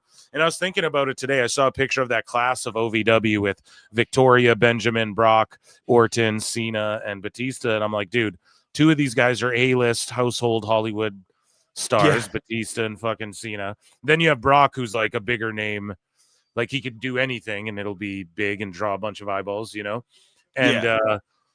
And then you had like Benjamin and then Orton, who's like a WWE whatever. But just think about that class right there. Like it's an amazing class. How huge the fucking like a handful of those people became, all of them really in the wrestling world. But Jimmy B for $5 says, did you see that Jeff Hardy wants his last opponent to be Punk? Yeah, I would too. I want mine. I think he said he wanted to be Punk's last opponent was what I thought I saw him say, but maybe it was that. Damn, yeah. I think I saw it where he was saying that he wanted Punk to be his last opponent, but it seems like the Hardys are really trying to lobby to get back into WWE, and I don't know if WWE are willing to go there with them yet. After you want to put him in the Hall of Fame, I don't think they really want him to wrestle. Maybe one more match, but I just don't. I don't know. I could see. I'd love like a mini NXT run or something. But all I'll say is this. I would want Roman and Hulk Hogan to be mine in a, you know what I mean? I want Punk to be my last fucking match too, bro. Right. Especially with how hot he is right now and cutting that promo. Yeah, please. Dude. Makes a lot of sense. Let's move along here. I think I have some other quick ones to fire off. So we talked about it earlier in the show. AJ Francis has re-signed with TNA. Congrats to him. TNA World Champion Nick Nemeth says that I hope in 2025 I get 50 different opponents that can also help make TNA that much better going into 2026. Like I said, it's a very ambitious 2025 coming up for TNA, and we've got to deliver. He was also asked, like, do you see TNA selling out these bigger buildings? And he's like, well, I plan on it. So that's what I'm here. That's my job. That's what I'm here to do. Like, that's what I hope happens. So yeah, dude, TNA, man, they're blowing up. This will be their year. This can be a huge year for TNA. I'm telling y'all. So during both Raw and SmackDown last week, Sportsnet Canada has heavily advertised that they would be the new home of TNA. During several commercial breaks for SmackDown and Raw, ads for TNA aired in their Sportsnet, the new home. So Sportsnet is using WWE as best as they can to promote TNA's debut on the network once WWE leaves it. This isn't the first time this has happened in the wrestling business, but yeah, dude, this is going to get people excited for TNA more and more. I don't know. They're using WWE to be like, hey, TNA is this. We're the home of TNA. And I don't know, man, wrestling's hot again. Hopefully this picks up some steam. I'm telling y'all, it's going to be a huge, huge year for TNA, and I'm pumped for it. The wrestling wars, the streaming wars. Yeah, maybe they'll get on a streamer too. Dude, look at this. Look at my tweet. Well, we'll talk about it during Dave Meltzer's segment, but dude, I went viral as fuck today. Look at that shit. That's awesome. Yeah, dude. I did see that one. That was a good one.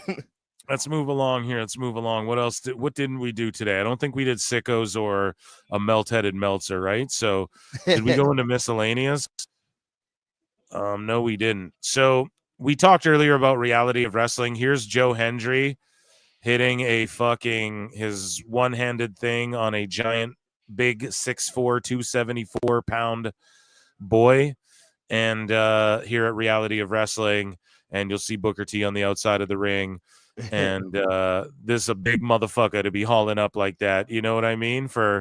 And Hendry's not a small guy either. You know what I mean? But he gets this. Edge Stone is his name. There you go. The new Edge in WWE, hopefully. You know what I mean? No, I'm just joking. Edge will always have that name. But yeah, and then you just see him get this, you know? Yeah. He just gets him up, and it's like, holy shit. I think I can leave the sound on for these. Oh, no, maybe there's no sound. Look at this shit. One hand. Slam. Yeah. Yeah. Now, obviously, that's a lot of that's on Edge Stone, who's a great size, a great look. Fucking, where's he at, NXT? For real, what's up? Is he a WWE ID guy yet? Hopefully, man. Hey, they're in Reality of Wrestling. Right, exactly. WWE, so get that boy to fucking NXT, man, right away. Let's Seems go. like he's got the tools. Get my guy down to NXT. And then you got fucking Booker T, like his head's down because his thing's like he's beefing with Hendry kind of thing, and it carries over to NXT. And this is what I mean, dude. It's all connected. Like laughing. Yeah, it's all going to connect. TNA, Hendry, NXT, Booker T, reality of wrestling. Let's fucking go. Shout out Edge Stone as well because obviously you need assistance to get, he ain't just doing that on his own. You can see his arms Neckbeard. holding himself up. He's good. Yeah. So Neckbeard's post, I love professional wrestling. So here's Jesus, who had a match over the Christmas break here.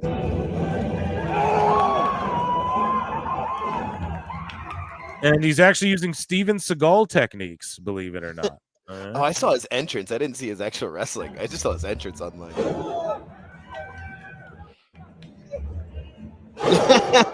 He's using Hendry's was better than Jesus's. Hey, I believe in Joe Hendry, man. Oh, that's great. The double cross. I mean, that's got to be his move. Jesus, the crucifix clotheslines. My The God. crucifix As a clothes. Jew, how do you feel about this? Hey, man, if it draws, I'm all for it. If it Yeah, draws, I'm all there for you it. go. Is Beth Phoenix going to show up? Because I see Marina Shafir keeps attacking Edge. Yeah, Come on, Jesus Beth. draw. Is Jesus a draw, chat? You guys let us Yeah. know in chat. Is Jesus a draw? Yeah, dude. Did Jesus sell you- tickets? That's all I want to know. You called it, and George or someone was asking, like, oh, do you think, like, it sounded like Jake was saying that Beth will show up next Dynamite. And I was didn't like, think it was going to be that soon. Yeah, I but was like, I just- don't think he said that. I think he was saying just in general, she's yeah. the what can counteract Marina. But if it happens here, I mean, shit, you might as well do it your debut on Max. No, try and pull some Right? numbers. Something. I just keep seeing her attacking Edge specifically. I feel like anytime she hits him, I'm like, where's Beth? Because Tony can't save anything. He should save it. Like it should be a long thing. Like she should be beating up Edge for a while, and he can't hit her, and then Beth comes back like I don't know before a pay-per-view or something. But Tony will book it to happen, all in one night. So is the match still? Yeah. So like, why would he even waste time making a legal tag when the ref just followed Edge to brawl around the building with no count out? Like, what the fuck? What would be the point? I just get in the ring and say, yeah, he tagged me, or I just like it doesn't who even cares? Fucking zero psychology to this shit. El Hijo del Vikingo was injured at a Progress Wrestling event. The match was stopped early. Prayers up for El Hijo. I quote tweeted it, and I wasn't being a dick. I was being for real. Like, yo, this is the second or third time I think in this year. Like, maybe you shouldn't. Maybe that style and shit isn't the way to go. All I'm saying. Like, maybe you shouldn't do all those moves all the time.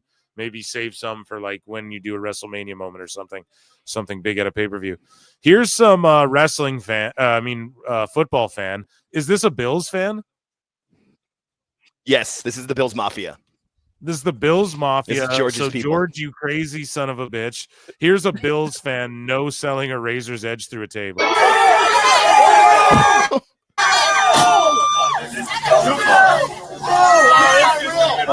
He's about to get fucked up.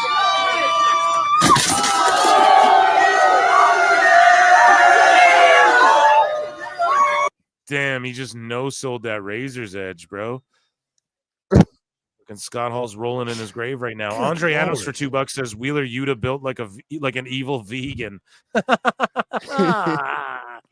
Oh my god. Dummy. Yeah. Yeah, I like that Marina wears the same pants as Moxley. Right. It's cute. I wonder how Roddy feels about that.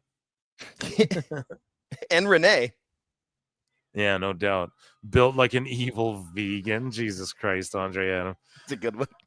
Yeah, you always just I don't even know how you think of that shit sometimes. Yeah, they're on the announce table. Hopefully it doesn't like collapse on its own. Okay, we'll rip through this. That's a thing. This miscellaneous. This is a video for another day. The world's cheapest wrestler on Extreme Cheapskates. I'm going to EFAP that with you guys. TJP's current contract with New Japan is set to expire soon. Those spoken to within the promotion say they are hoping to keep TJP and have actively been negotiating. So I don't know. Maybe we see TJP back in TNA or something, but it seems like he likes being in New Japan. He's going to stay there. You know what I mean? Makes sense. Yeah, makes a lot of sense. So yeah, dude, look, even as we've been on the air, like this tweet had 3K likes. Now it has 3.1K likes. And yeah, look, this post about the PWT live show got almost 10K views of people just seeing we were live tonight. So that's amazing. Nice. Round of applause to me for going viral for just simply roasting Dave Meltzer. I can't wait to look at my notifications. I can't wait to see if any like Bischoffs responded to me or anything like that. Or if it's just people hating and maybe they're like, Meltzer's the man guy. Why do anyone hating Meltzer's a clown? But we'll see. Yeah, so what is this team called again? CMFTR? Rated FTR? No, this is rated FTR. Okay, yeah. so yeah, one of them. Well, yeah, something. Yeah, so this match ended here. They got the win, obviously, the shatter machine into the fucking spear. And then, yeah, we're going to roast Dave Meltzer for a little bit here. But first and foremost, we're just watching the ending here of Dynamite. Their first one on Max. This was the mother of all simulcasts or whatever they called it, which That's is what they cringe as said. fuck. But yeah, I guess that's a thing. So... And I saw the some people shitter posting that on Max it was full screen commercial and not picture in picture on Max. So doing well. Good start. So Kenny Omega returns next week. All is well. All is well. Okay.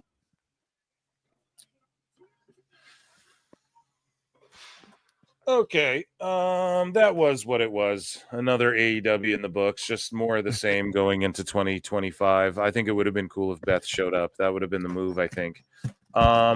Ladies and gentlemen, I hope you brought your flutes. I want to see flutes in the chat, please. E flutes, big flutes, little flutes, long flutes, short flutes, tall flutes, all the flutes I want to see being played in the chat. Because it is time for everyone's favorite segment. And it is time for the first of its kind of 2025. Believe it or not, the first, okay, of this segment in 2025. What a way to set it off. Oh, man.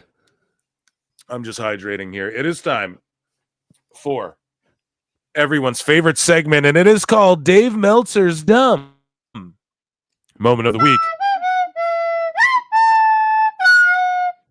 It's so good in 2025. He just doesn't stop. So Meltzer said what?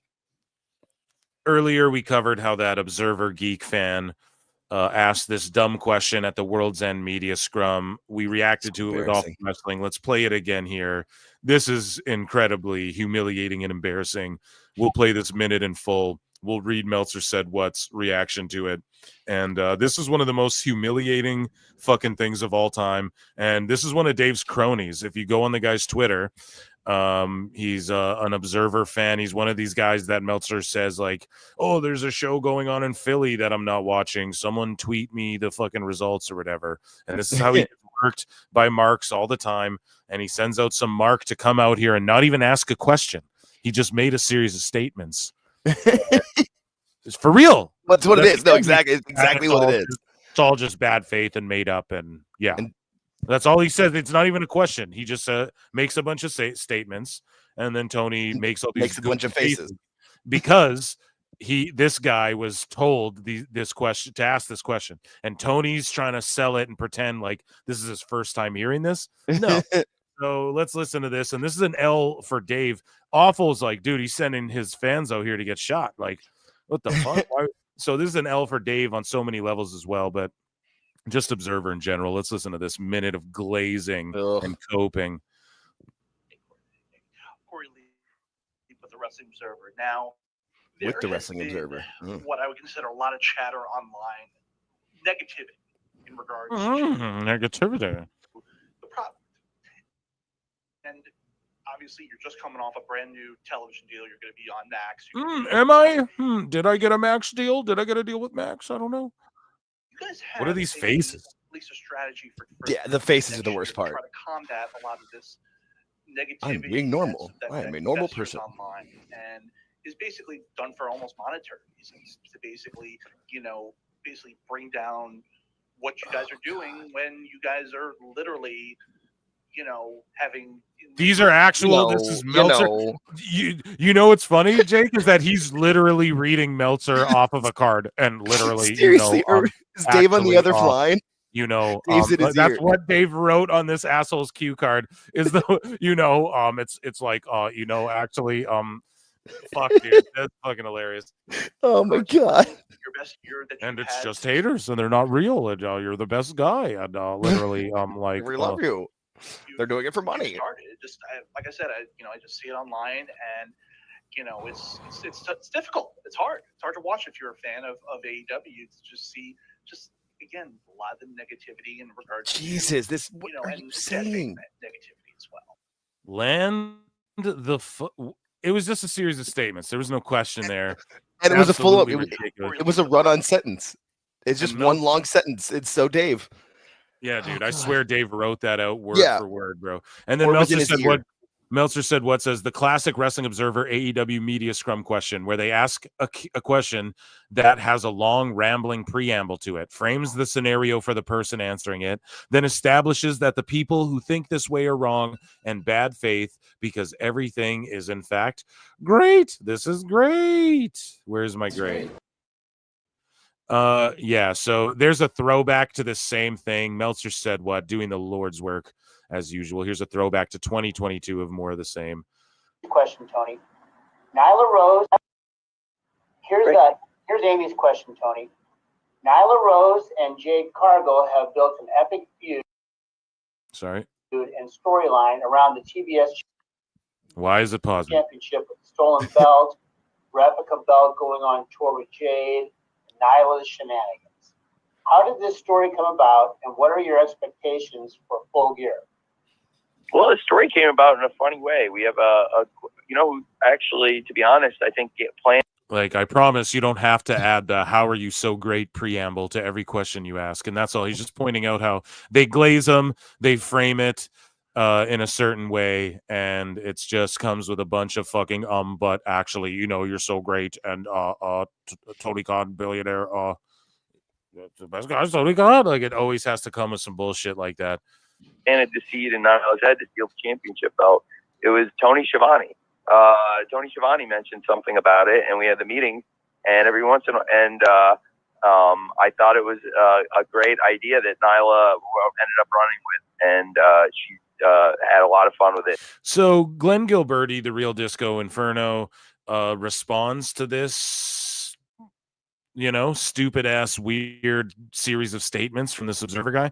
And he says, the Dave Meltzer One community of contributors only serve the purpose of providing comedic content for the podcast to make fun of at this point. Good grief. Fucking absolutely, bro. Absolutely. Couldn't be more spot on with Disco. Serious. So Drain Bamager quotes Dave Meltzer here. And Meltzer says Ospreay versus Kyle Fletcher might be the best pay-per-view opener in the history of pro wrestling. So people immediately responded to Dave and were like, bro, Owen Brett, fucking Ray versus Kurt Angle. Like, I don't know. There's a whole list of these matches that you could name. And it's crazy to think this was the best opener of any pay-per-view ever. Of course, Dave was going to say this. We all knew it. We knew the agenda was give Ospreay 2 5 stars in one night or whatever. But Dusty Dave says, well, Ospreay versus Kyle Fletcher might have been the best opening match on a pay-per-view in history. It's certainly up there. I'm trying to rack my brain to come up with one better. He's always racking his brain. Oh, I'm trying to rack my brain because my brain has every match that's ever taken place ever in different compartments. My brain compartmentalized in wrestling promotions. New Japan's over here on the left, and I'm trying to rack my brain around Ospreay's catalog. Like, what the fuck is he talking about, man? So yeah, he's always trying to rack his brain, an impossible feat seemingly. And seriously, he's trying to say you rack your brain. Like, okay, even if you disagree that Ray versus Kurt Angle wasn't better, it's not that hard to think of that one, Well, and Alan Thomas just put it in the chat, and I thought that too. Didn't Punk and Drew open hell with the Hell in the Cell? Didn't they open Bad Blood with the Hell in the Cell match this year? I'm pretty sure that was the opening fucking match. Did they? I'm pretty sure. Oh my God! Someone Because confirmed the ending that was in Cody. chat. Because the ending was Cody and Roman with Rock. That was the end of the pay-per-view. So they opened with Seth, with Punk and fucking My Drew. God! If they Jesus. opened with Punk and Drew, and he's saying he's having a hard time racking his brain around it, dude. That they Oh my did. God. Dashing Purple's like, dude, they open. Yeah. Holy shit! Match Yeah. of the year opened that fucking. Yeah, And it had to Dave be. Meltzer's like fucking. Oh my God. Fucking saying he's trying to brain. rack his brain around it. That's pretty crazy, man. When it happened just this year, and also Owen Jeez. Brett exists. Yeah, at I mean, WrestleMania 10. Yeah, absolutely. And I'm sure there's other WrestleManias that we're not thinking of that. Yeah, like with like Ray and Kurt and other ones. Robbie C said it too. WWE doesn't do pay-per-views. Yeah, but more people are watching them. WWE doesn't do pay-per-views. They're premium live. The best events. guys, Tony Khan. Oh God, man, that is so sad. Meltzer is arguing back and forth with people. This guy named Duke Phillips, who asks, Dave Meltzer, is the strong style forearm exchange overdone in modern wrestling? And Meltzer says, here's pro wrestling. If the crowd reacts to it big on those nights, no. If the crowd doesn't react, yes. There are no rules in wrestling past. What works, works. So many things I've thought can't work based on logic from the past, and then they do work. Like, name one thing. Rather than get mad and call them wrong, I just realize things change, things work, get done to death, don't work, rinse, repeat. So, like, that's such a deflection of him just saying, is it overdone? Well, if it works on that night. Right. But if it's being overdone, then the likelihood of it working on any given night, let's say this year, let's say the forums are being overdone this year, right? And then this year I go do a forearm exchange and it doesn't get over. Is that not because it's being overdone? Dave Meltzer, you cannot just skirt around and say all this shit about reaction and there's no rules in wrestling. And like, if it works on the night, then it works. Yeah, we know if it works on the night, then it works, but that's not it. Something could still be overdone. Chops in the corner could be overdone, but still work every time. And you could still say it's overdone. Like, he's just separating. He's just skirting completely away from what the question even is, and then answering, going on some psychobabble about some other completely random thing that isn't even about what this guy's asking about. And then didn't answer the question at all. No, and then Glenn Gilberti goes, how about if it's done so often over time, hundreds of thousands of people stop watching it? Boom. Exactly. It's done every fucking match, bro. Yeah.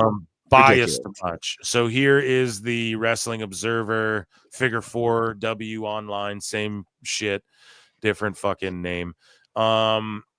WWE drew 7,854 in the Kia Center, and AEW did 6,978 at the Edition Financial Arena. So WWE drew more for a house show, but it was also barely half full for a pro wrestling full setup. AEW was just shy of a sellout. So, bro, so now the empty buildings matter. Is that right? What you guys mean to tell me? Is that what you guys mean to fucking tell me? That now all of a sudden the fucking buildings being half full matters, and this, oh my God, I'm so tired of these stupid idiots. It's just ridiculous. Like, that's just not even like, oh, it's just sad. And then he tries to tell you he's not bad, biased. bro. It's a sad fucking spiral, bro. For Alvarez too. Alvarez don't get a pass. His name's on this shit. Figure 4, you don't get a fucking pass. No, not at all. But yeah, so WWE drew more for a house show, but it was also barely half full for a pro wrestling full setup. And oh God, a full setup. Fuck you. AEW is just shy of a sellout, and usually when you come a few hundred shy, you announce a sellout. They had no point on the broadcast claim to sellout. Of course, it's a house show versus pay-per-view, but it's also a super hot company who is the market leader. When WWF did this many times, usually in the past, they'd run the day before rather than head-to-head with a WCW pay-per-view show. The WWF house show always outdrew the WCW pay-per-view show. It also would run late to tire out the crowd for the next day, so this was a different strategy. Bro, listen, this is what they don't understand. Or maybe they understand this, but they just won't admit it or whatever the fuck. But listen, you wouldn't say all that unless you were just a biased fucking shill Yeah, on there's no other payroll, reason to. Not fucking washing Glazer, bro. Glizzy Glazer.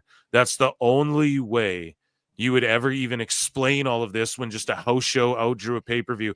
The explanation should be why the fuck they didn't draw more for. Well, this is that explanation. No, you're just saying, well, WWF always outdraws everything, so it's not a big deal, or like it shouldn't be a concern, or like they tried to throw in the negative. Well, it was only half full compared to this actual full that was a sellout, but they didn't say it was a sellout, and all this dumb fucking mental gymnastics they're doing all the time, trying to boo-boo. You wouldn't boo-boo on WWE. You'd be like, phenomenal work for them.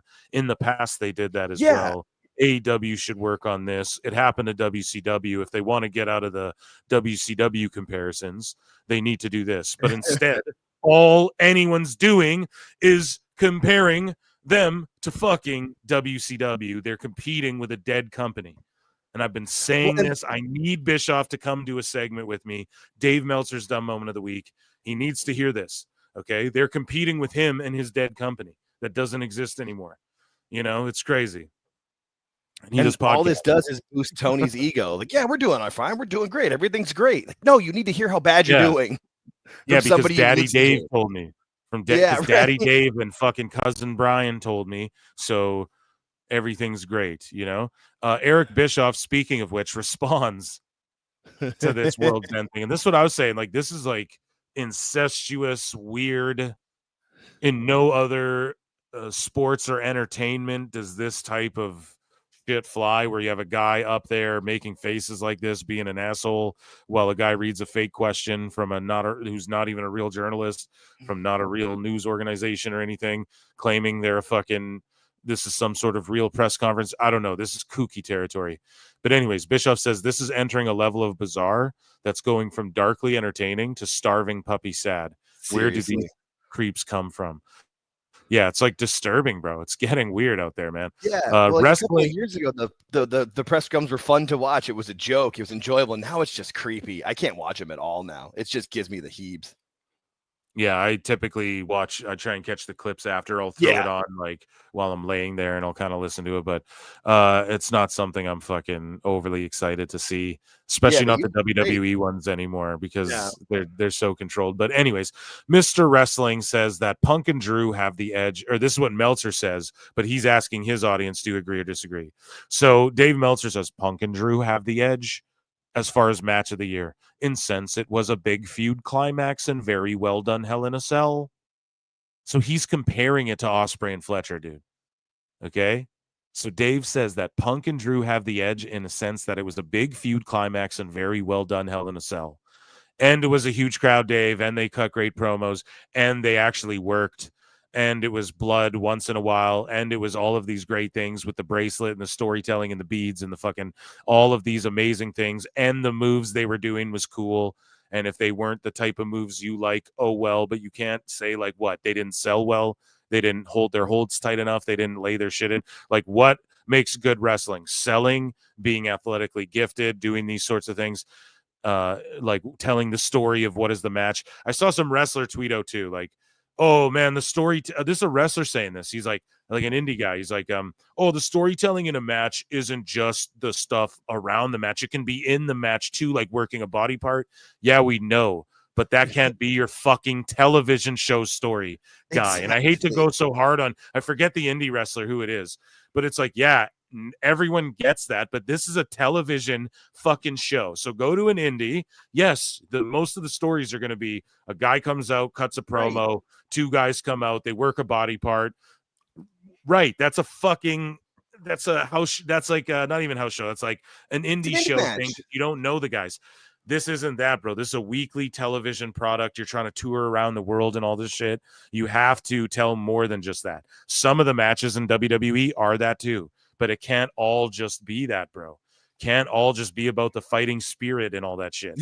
Trust me, bro. That does not work. But yeah, Meltzer's saying Punk and Drew have the edge. It was a big feud climax, very well done.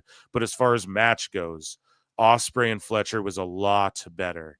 Not even like, just a bit better. No, this was a lot better than Punk and Drew, bro. This is what the fuck he said, man. He's a sick freak, dude. He's lost his mind. In no way was Fletcher and fucking Ospreay even comparable. It was not even comparable. No. A wasted throwaway match in a fucking tournament that led to nothing but Okada versus Kenny again. You know, Right. that's nothing compared to what Drew and fucking Punk did. And That ended a Meltzer, freaking 10-month feud. this is why he has lost all of his credibility, and I will roast him till Mhm. the end of time. There's no way I'm going to allow him to get away with this in his fucking final years This one. of being a fucking reporter, because soon he's going to have to give this shit up. I swear Yeah. people are going to call for his head, and he's going to have to give this shit up.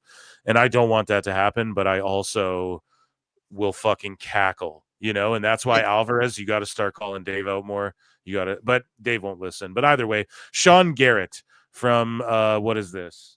Some Channel 7 news or something? I don't fucking know. That logo next to his name is for like Yeah. something 7 or so. I don't know. Brian Alvarez, Vincent Verhey, Proper Jam, Filthy Tom Lawler. Since we were asking who has written more than Dave Meltzer, this is in the intro to the Winston Churchill documentary on Netflix. My money is still on Dave. So what a ball washer. But throughout his life, Churchill published over 6 million words, more than Shakespeare and Dickens combined, and delivered more than 5 million words in public speeches. Meltzer goes more than 80 million. Dave Meltzer's written more than fucking 80 million words. You what? Is that true, dude? I don't know if that's I true. mean, the Observer's been going on since the early 80s, so I could see it. But this is also why Dave has no fucking life. Dude, 80 million. Like, it wouldn't shock me. Most of them are yeah, you know, like Yes. that's what Lucy said. Meltzer said 80 million, yeah, like, and you know, Yeah. Tony Khan. He said Tony Khan 4 million times in the last 6 years. But yeah, dude, that's pretty crazy. And then this guy, like, my money's still on Dave, which could be true, man, but yeah, I mean, dude, get a fucking life.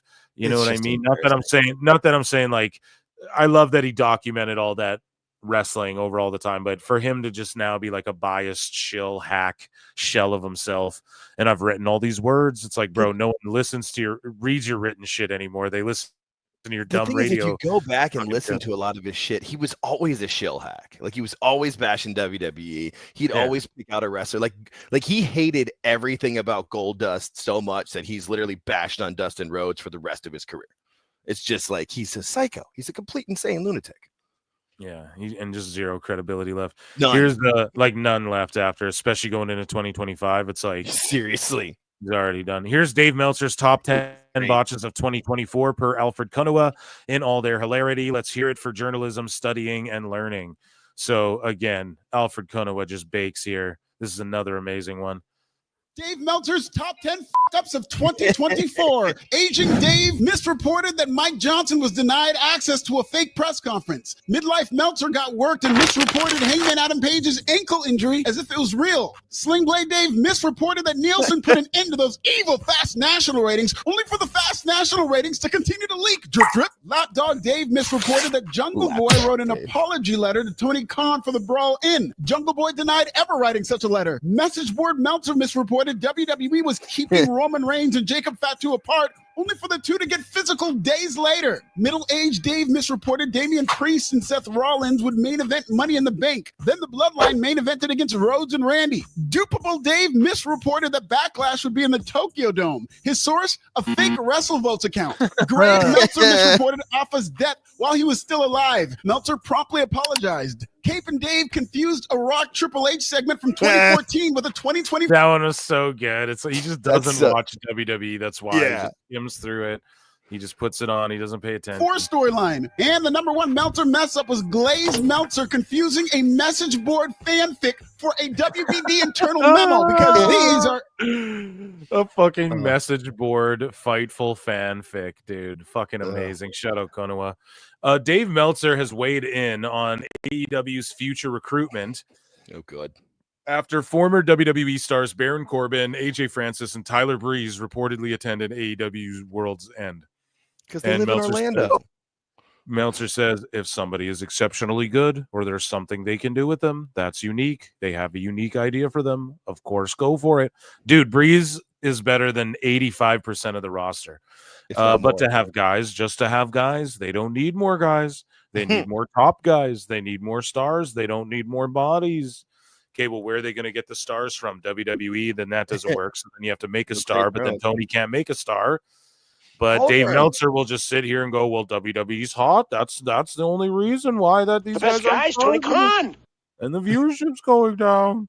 So, but I agree with him. They don't need more bodies. I wouldn't sign there unless he just offered me a shitload of money. But even Meltzer doesn't know if Crazy Tony's gonna fucking sign anyone or whatever. Meltzer said what? Says that Dave's going to go 20 minutes straight on Wrestling Observer Radio about Seth's competition line to Punk on Raw and how much the AEW TV deal is worth. Then Brian will casually transition segments with, so take us through these ratings. And here we go. Meltzer said what follows up with it and says, it's Bizarro World, Maggie. After trying to get Dave to talk about the last Raw in USA, Dave wanted to discuss ratings. And then when Brian gave a long transition into talking about the history of Monday Night Wrestling on cable, Dave insisted on talking about CMLL instead. Dementia Dave, man.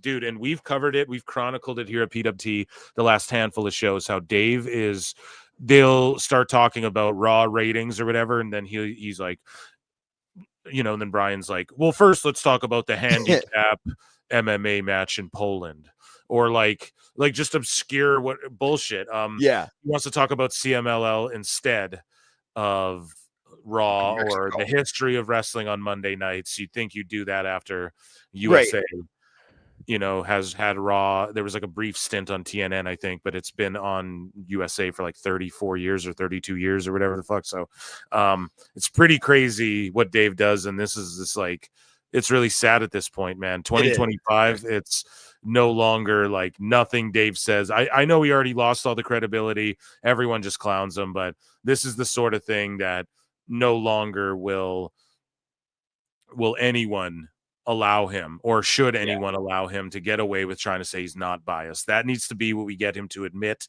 in 2025. You're biased. Just admit that shit. He never fucking will, but that's got to be not by questioning his journalism. We know it's all bullshit. We know he makes literally everything up. What we need to be telling him in 2025 is, bro, you're fucking, but how much do you own? 2%? 3%? You own 3%? He still never addressed it, I still think it's just because he knows the Observer subscribers are AEW fans. Yeah. Well, now we're going to talk about Raw, the final. This was actually, as far as cable TV, the end of Monday Night Wrestling. Yeah. It's gone. It's off cable television. Mm-hmm. We're doing this podcast. Yep. Mm-hmm. Like he just doesn't care. No big deal. He doesn't want to talk about it. The whole reason, the history doesn't matter. The whole reason Dave Meltzer has any money or a job or anything in the world is because WWE and Monday Night Raw, and he's just like, yep. Oh well, like he's acting like it's nothing because he has to no sell everything WWE does as if it's nothing. Podcast now because of Monday Night Cable Wrestling. That's how I first started getting into wrestling. Alvarez is trying to say, dude, the only reason we do this shit is because of Monday Night Wrestling. And Dave just didn't see him all Mexico. Didn't I bring up talking about Mexican wrestling? You brought up talking about Listen to Brian. You can hear the defeat. You brought up talking about Mexican wrestling? Mexican wrestling. You brought up talking about Mexican wrestling? Yeah. Question mark. Week CMLL had. What about it? Man, they had a giant weekend. Oh my God. What the? Oh my. Man, they had a giant weekend. Oh my God, man. Holy shit. Just embarrassing. Bro, that fucking garnered the E-flute. That's our E-flute fucking moment of the whole of the segment. You know what I mean? Like, bro. That gave me shortness of breath. Bro, what the fuck is he talking about, man? Holy I don't know. shit. That's insanity. He's like, oh, didn't I want to talk? I want to bring it back a bit here. This is crazy. He goes, didn't I want to talk about Mexican wrestling? Brian's like, I was just talking about the whole reason we have this show and Monday Night Wrestling, which is a fucking tradition on cable for the last 40 fucking years or whatever. And even before that, Territories Monday Wrestling was like a thing. And this is fucking, dude, this is like a big fucking deal. It's not on cable or anything anymore. Wrestling's now just on streaming. Monday's like the only reason we have a show or we even do this whole thing. And Dave go, well, didn't I want to talk about Max CMLL? They had a huge weekend. Bigger than this, Dave. Man. This is why your numbers are shrinking, because the same reason AEW is shrinking. Like, no one cares about Mexican wrestling here, or we'd all be watching Mexican wrestling here. Dave, what the fuck are you talking about, man? Yeah, the big week CMLL had. Big weeks. What about it? Man, giant weekend. So we're talking about this now? Okay, talk about CMLL. You can hear the defeat in Brian. It's like an old grandpa with like dementia. Like, okay, grandpa, you want to play checkers now? Let's go play checkers.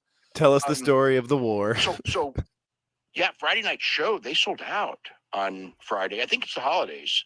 But Friday sold out. Arena Mexico, over 15,000 people for the Legendario and Templario match with the Crixus and Ultimo Guerrero, Grand Alternativa finals, and what? What does any of this have to do with? Oh my god, dude! He'd rather talk about that than fucking Raw and shit never being on Monday night anymore on cable. Like, this is so sad, bro. Crixus did not win. Crixus was pushed like crazy the week before. I'm sorry, are you saying crickets? What the fuck is this guy talking about? Basically, there's a tournament where you have a star teaming with a newcomer, and the idea is the newcomer who wins the tournament is supposed to end up being a star. I mean, like, the list of guys who've won this tournament, include, Mystico. He loves him some Mystico, dude. Garza, Soberano, Templario, Ultimo Guerrero, Rey Bucanero, like the whole list. You look at these guys, and it was like, there are exceptions, but generally speaking, the guy who wins this tournament ends up as a star, generally. Oh my god, this man has fucking spiraled out of control.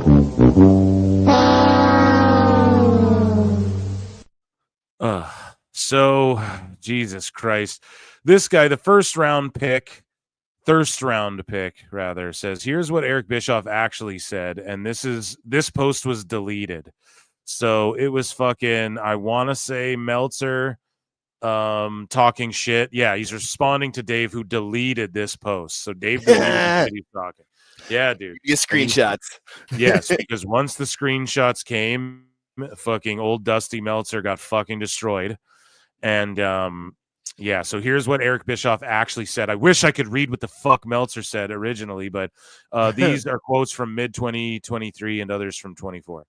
So reacting to the news on his special wise choices, Bischoff wanted everyone to know that he thought the reported news was positive for AEW, and save for the brief period WBD was in talks with WWE, he always felt AEW and WBD would come to terms. Which was true. First of all, it's nothing but good news, Bischoff said. Let's be really clear. Despite what a lot of people have said, particularly social media and dirt sheets and Reddit comments that I've seen, where I've been, according to them, forecasting demise for AEW, and they would never get a new deal and all that, which is absolutely false. Going back probably a year ago, I predicted that AEW would get a new deal. So this is when Dave said, show me where you predicted this and that. Show me either you're a fraud or a con artist or a liar. The best guy. The best guy is Tony Khan. Yeah, so this is the response to that, okay?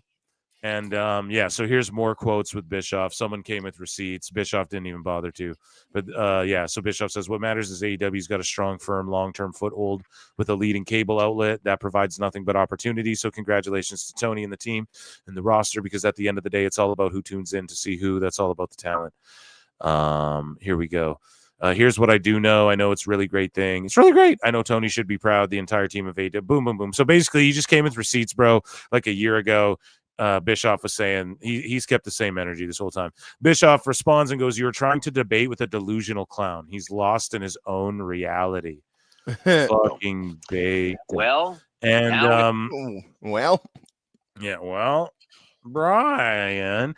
And to end this segment, we actually end it with your boy Phil Marks, because Dave Meltzer was talking all that shit about, and I think, well, I don't want to say other dirt sheets, but Meltzer for sure was just talking shit about, like, the back catalog isn't going to be that good, and WWE's there's not going to be that much of a back catalog. And from the looks of it, and what I've been told the back catalog is just lying through his fucking teeth. And even I said it on the show. It's like, yeah, sure, Dave. Yeah, what did I tell you guys? It's going to be a WWE section on Netflix. So I have it right now. I don't know what it's like in America, but in Canada, I have it right now. There's a WWE section. They have a Raw vault, an NXT vault, and a SmackDown vault. Or you can just go to the WWE collection, and then every WrestleMania, they have every fucking Royal Rumble. They added every in your head. They added, I saw they fully loadeds and stuff. Bro, they added every fully loaded. Now on the episodes, let's say you click on Raw, they don't have every year and every episode uploaded yet, other than the last 3 years, though. So that's a pretty big back catalog. But also to catch people, they have every key episode from every year, from the early 90s, and then the Attitude stuff. They're obviously curating a little more, but they have all the key episodes of Raw uploaded, man. So let's say you're like, oh, I want to look at Raw from 93. Okay, they don't have every Raw from 93, but they have the fucking 5 key ones so far. And the reason is because they want people, apparently what Netflix is saying, not what Dave Meltzer invented what they said, but what they're actually saying. They want to slowly give people more and more of a catalog and a library and all of that, right? So I wake up, it's January 1st. First thing I do, I go to look at this thing, right? And I started watching WrestleMania 1 or whatever, but it's just hilarious. So I tweet this out no mind. I'm paying no mind. It gets 202,000 views, 3.3K likes. When we started the show, it was at 600 likes only. 254 retweets, 146 comments, whatever. So I went kind of viral. But I was like, Dave Meltzer, there won't be much WWE back catalog on Netflix. Netflix today, here's every Royal Rumble ever. And I got a pop. I pop myself, but I got a kick out of so many people thinking that's funny, because I'm saying every Royal Rumble. There's also way more than that too. And it was just like I said, it's sectioned off. They have the Raw vault, the SmackDown vault, the NXT vault. Dave's a fucking idiot. If he actually associated with real human beings, if he actually watched Netflix, if he actually paid attention, if he actually knew shit about the TV business or streaming services. Oh, people have told me what I've been told. Who at Netflix is talking to Dave? Who at fucking WWE is telling Dave anything, bro? He's a fucking Muppet. He made that shit up. I was right again. Got 3 told you so's January 1st already. Okay, your boy Phil already fucking bringing the ding on fucking the ding on Meltzer. And that was Dave Meltzer's dumb moment of the week, and the first one of 2025, ladies and gentlemen. Fantastic.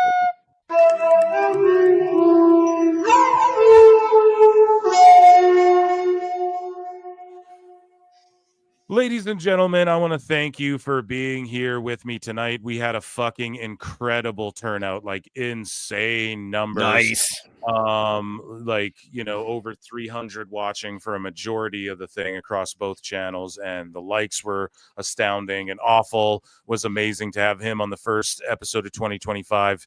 And in the chat. Yeah, Alt Jake as well.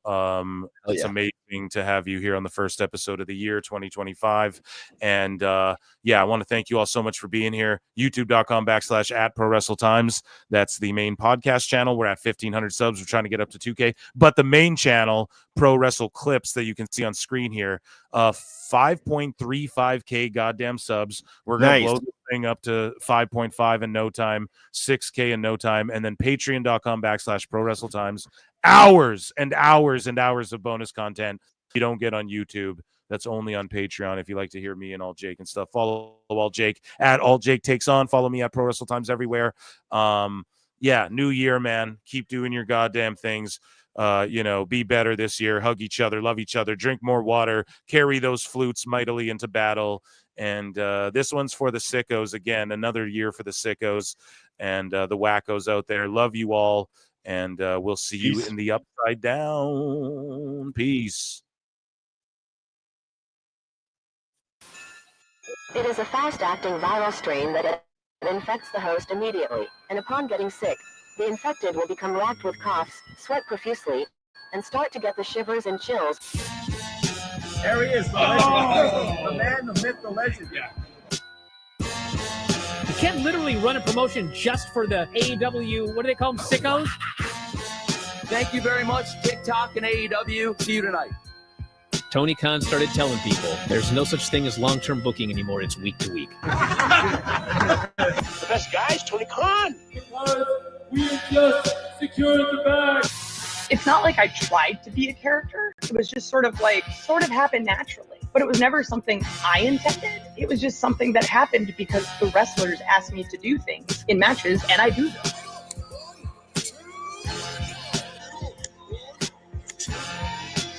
If you run a promotion just for the sickos, you're going to do 400,000 viewers eventually. Effing melts. You know that SmackDown actually went over and everything? Yeah. You know, What's the point? the point of SmackDown. What are you getting at here? The DVRs didn't pick it up. Did they not pick it up? Mine didn't. Let's get into everybody's favorite moment, and it is called Dave Meltzer's Dumb Moment of the Week. What would you like to listen to in your ears? I'd like to hear the flute. Well, if you'd like to flaunt your flute, then we can find you a flautist. We have just secured the bag. It doesn't help me. Okay, so complain, but I will complain. Let me have my misery. And when I heard that, I was like, what? Thank you, fuck you, bye. Boom.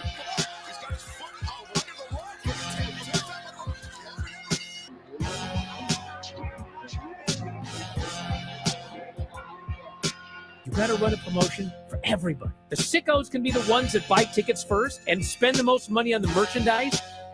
Because we have just secured the bag.